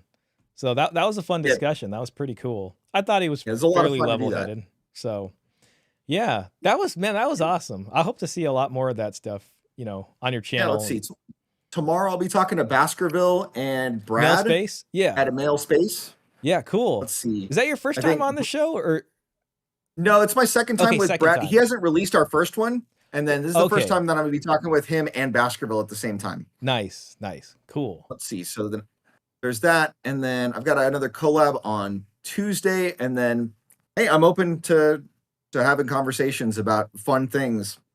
Yeah, every now and then. It's interesting that I do, a lot more in the, masculinity leadership sphere. But honestly, like, I've done really well for my life. And nobody really asks me too much about it, so I don't go ahead and talk too much about it. Yeah, I get that also. I'm sort of the same way. Like I want to make other videos on things, and I do sometimes, like rarely enough. But it is kind of tough, like when your channel's kind of focused on something. But the channel, like anything else, naturally grows and maybe meanders into other things. So you never know. Yeah, if you get interest in certain things, then people like it. It's nice to share what you're an expert in or what you know really well. Yeah. So and a lot of a thing that a lot of people don't know that I do is I own a game store, and so I'm opening up a second game store on the 20th. I love that. So I just hired a store manager for that, and then we're working on initial inventory and doing all the the nitnoid stuff you have to do before you actually open up a shop. Hey, you know And what I so got recently? That's fun. I don't know if you've ever had some of these, but I got a PS Vita recently. Nice. Yeah, and I'm loving this thing. It's so freaking cool. They had a couple of them. The older ones had the OLED screen, which is the kind I got. Then they had like a slimmer model. They're both decent, but the OLED screen looks really good. But they've been the community has been doing some fun stuff on that, and they've been creating all these kind of like unofficial games that you can get on there if you want. And so fun stuff there. Yeah. What games do you have for yours? Gosh, I got some of the like classics. Like I've been playing a lot of Uncharted. I'm a big Uncharted fan. And so I've just been playing that. And then gosh, they had like some Metal Gear ports for it, which I've played a bunch of times, but nice. I just enjoy those games. And so one game that's really good on there is the PSP version of Final Fantasy Tactics is incredible. I heard about that. I heard about that. Good. I always wanted to be like a Final Fantasy guy. And I did, get the Super Nintendo version and the PlayStation version. And it's like, I want to try to give it the honest try, but I know it's going to take a little bit of time. I just recently got into Elden Ring on my Twitch channel. Don't know if you... Oh, wow. Okay. Elden Ring. That's a hell of a game. I finally if you're not like super accustomed to it. Yeah, I finally beat like the first major boss, Margit, and it felt good. Like the game feels good. Great. They make you earn it. They really make you earn it. You earned it. Yeah. And I've never played anything like that, but I got a lot of buddies who like that. And I'm like, all right, I'm going to try one of these Soul style games, Dark Souls or whatever. And it was That's funny because that reminds me of Dungeons and Dragons. You ever play Dungeons and Dragons? I never have. I mean, like, I've known some people who have, and they've tried to like explain it to me. It sounds like really creative, almost like the opposite of Magic. I've played Magic before, but Dungeons and Dragons seems more like story driven, like with your imagination. Very story driven. Yeah. So I recently started being the dungeon master after our old dungeon master moved to Florida because his wife got a new job. Yeah. She's a head of a pharmacy department. So like she makes a lot of money. So he had to move with her. And so now I'm the one running the combats and running everything. And so you're the dungeon master. Yeah. That's it's been a big responsibility. It's been rough. So today they were facing down a death tyrant, which is a zombie beholder kind of thing. And it's an aberration with a bunch of eye stalks that shoot magic beams and crap. And they were just getting toasted because they were trying to do the divide and conquer strategy instead of focus firing the one guy at a time. I love that you're into all that because it's like so many people almost kind of villainize because it's like you are able to do that, but you also work very hard in your career and everything and family life too. So it's not like people who do that are these folks that don't have regular lives or something. Like I can understand if it becomes a problem, but it's like I don't think so. So it's just good because there's a lot of demonization of like video games and things like that. I think that video games is a good thing to do when you have earned a rest. And I think that a lot of people fail to realize that anybody's hobbies can be healthy depending on whether or not they're handling their baseline responsibilities. Yeah, I got a buddy in Malaysia and he kind of uses video games as like a reward, maybe more of in like microwaves, like so he's into like rucking, which is like where you put weights on and you walk around. That's cool. So he's into portables because what he'll do is he'll be like, okay, if I want to play my portable or something, then he'll ruck like a mile and then hang out in the park and play with this portable. Kind of sounds like that a little bit what you're describing, except maybe on a different level. But yeah, so I don't know. I really like that kind of stuff. Someone mentioned Witcher 3 from Mr. Anderson. Ooh, that's a fun game. I haven't. Yeah, I mean, it's got to be good if they at least made a show about it. I've heard good things about it. Mad Villain says I want to have him on my channel. Well, maybe there's like a way they can email you or something in your YouTube description or some way of messaging you. Maybe Mad Villain or just hit me up on X. Okay, yeah, X is probably the best way. Thanks so much, Sean. Heroes Forge, or in the Discord. Just go ahead and link me in the Discord, and we can go ahead and figure something out. Yeah, that's right. Just come in, because you're part of my Discord too, so we can connect everybody. Brute Man's taken off. Yeah, I gotta probably dip out here soon too. I've been playing what is that? The Long Dark. It's an indie game, but it's wonderful. That actually sounds really cool. It sounds like a horror game, which are tough for me. I'm very bad with horror video games. I'll admit Oh it. man, that's rough. Yeah, I don't know if I got the heart for it. I could watch scary stuff, but playing the video games, I don't like getting chased. So, they're good at That's that. understandable. But yeah, I'll let you go. Appreciate you Dude, coming this was on. a lot of fun, man. It was. We'll do more stuff like this. More spontaneous, fun stuff. So we'll get something going. Sounds good, man. Thanks for Good to see you, explaining all Sean. this to us. Good to see you too. Have a good one. Salute, sir. Bye. Okay, folks. Well, let's go and get some music playing, and we'll move into the outro. So Heroes Forge, for anybody wondering, and we had those links in the chat. All right, let's see what we got over here. Let's get Better Get My Dowry radio edit going. Do you have the stomach? I know, right? Which one is that? You got it. I have no. Dang it. Where's my... Oh, here it is. Do you have the stomach? Thank you, Mr. Pitt, for those sound effects. Okay. I like this song. That was fun. What a surprise, huh? Maybe we'll get some more folks up soon, and who knows what kind of adventures we'll get into. What spontaneous conversations. Do you have the stomach? Oh my gosh. I'm glad I did this tonight. No stream tomorrow, guys, just because I'm going to be out. And we will be back to regularly scheduled Saturday streams next week, though. So we'll be hanging out. A lot of fun stuff coming down the pipeline that you'll find out about soon enough. If you haven't liked the video, yes, please hit that like button. We got 19 viewers and 19 likes, so thank you to everybody who hit the like button. And he told the story well. Absolutely, he did. It's a blessing to have someone sharing their knowledge with us. So that's always great.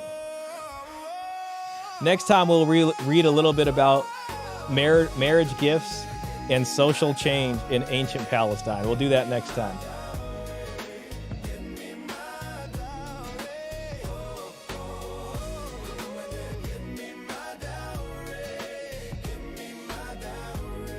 That was a good summary. Very much it was. Hope everybody has a good week. Or at least a good weekend, man. I'm so happy it's Friday. I had a lot with work. So I'm just glad I'm past all that. I want to play some video games this weekend. Sunday, I got to try to do some writing. And then in the evening, I'm going to play some more Elden Ring on Twitch. If you care for gaming streams, I am on Twitch. This is Shaw_. I'm pretty sure that's what it is.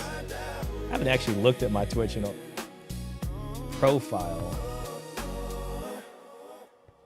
To be fair, you forgot how to make a crafting table. All right, man. Oh, crap. Oh, damn it. As soon as I click Twitch, I hate the autoplay on this. Channel. Here we go.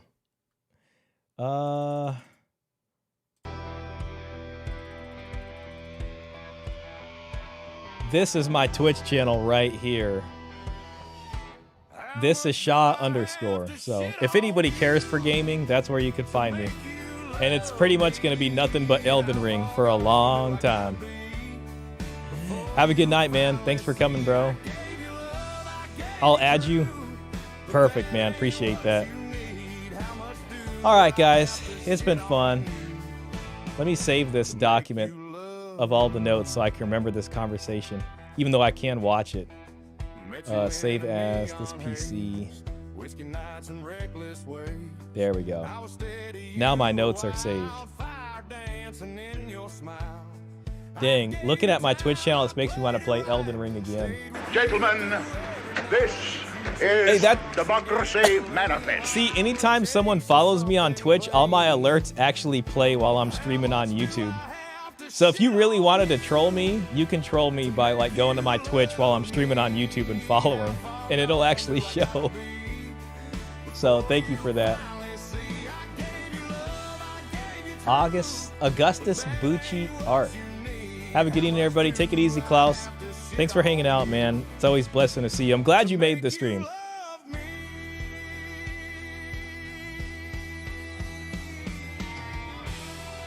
I love this guitar solo. I'll stop the stream after this solo. Shout out to everybody that was here. I'm happy you found your channel. I'm gonna start watching all the suggest channels. Hope you have a good night. You too, man. Great having you in here, Jay Cote. Appreciate your comments, man. There's an AI to help with taking notes. There probably is. Yeah. Great info, man. Thank you. Absolutely.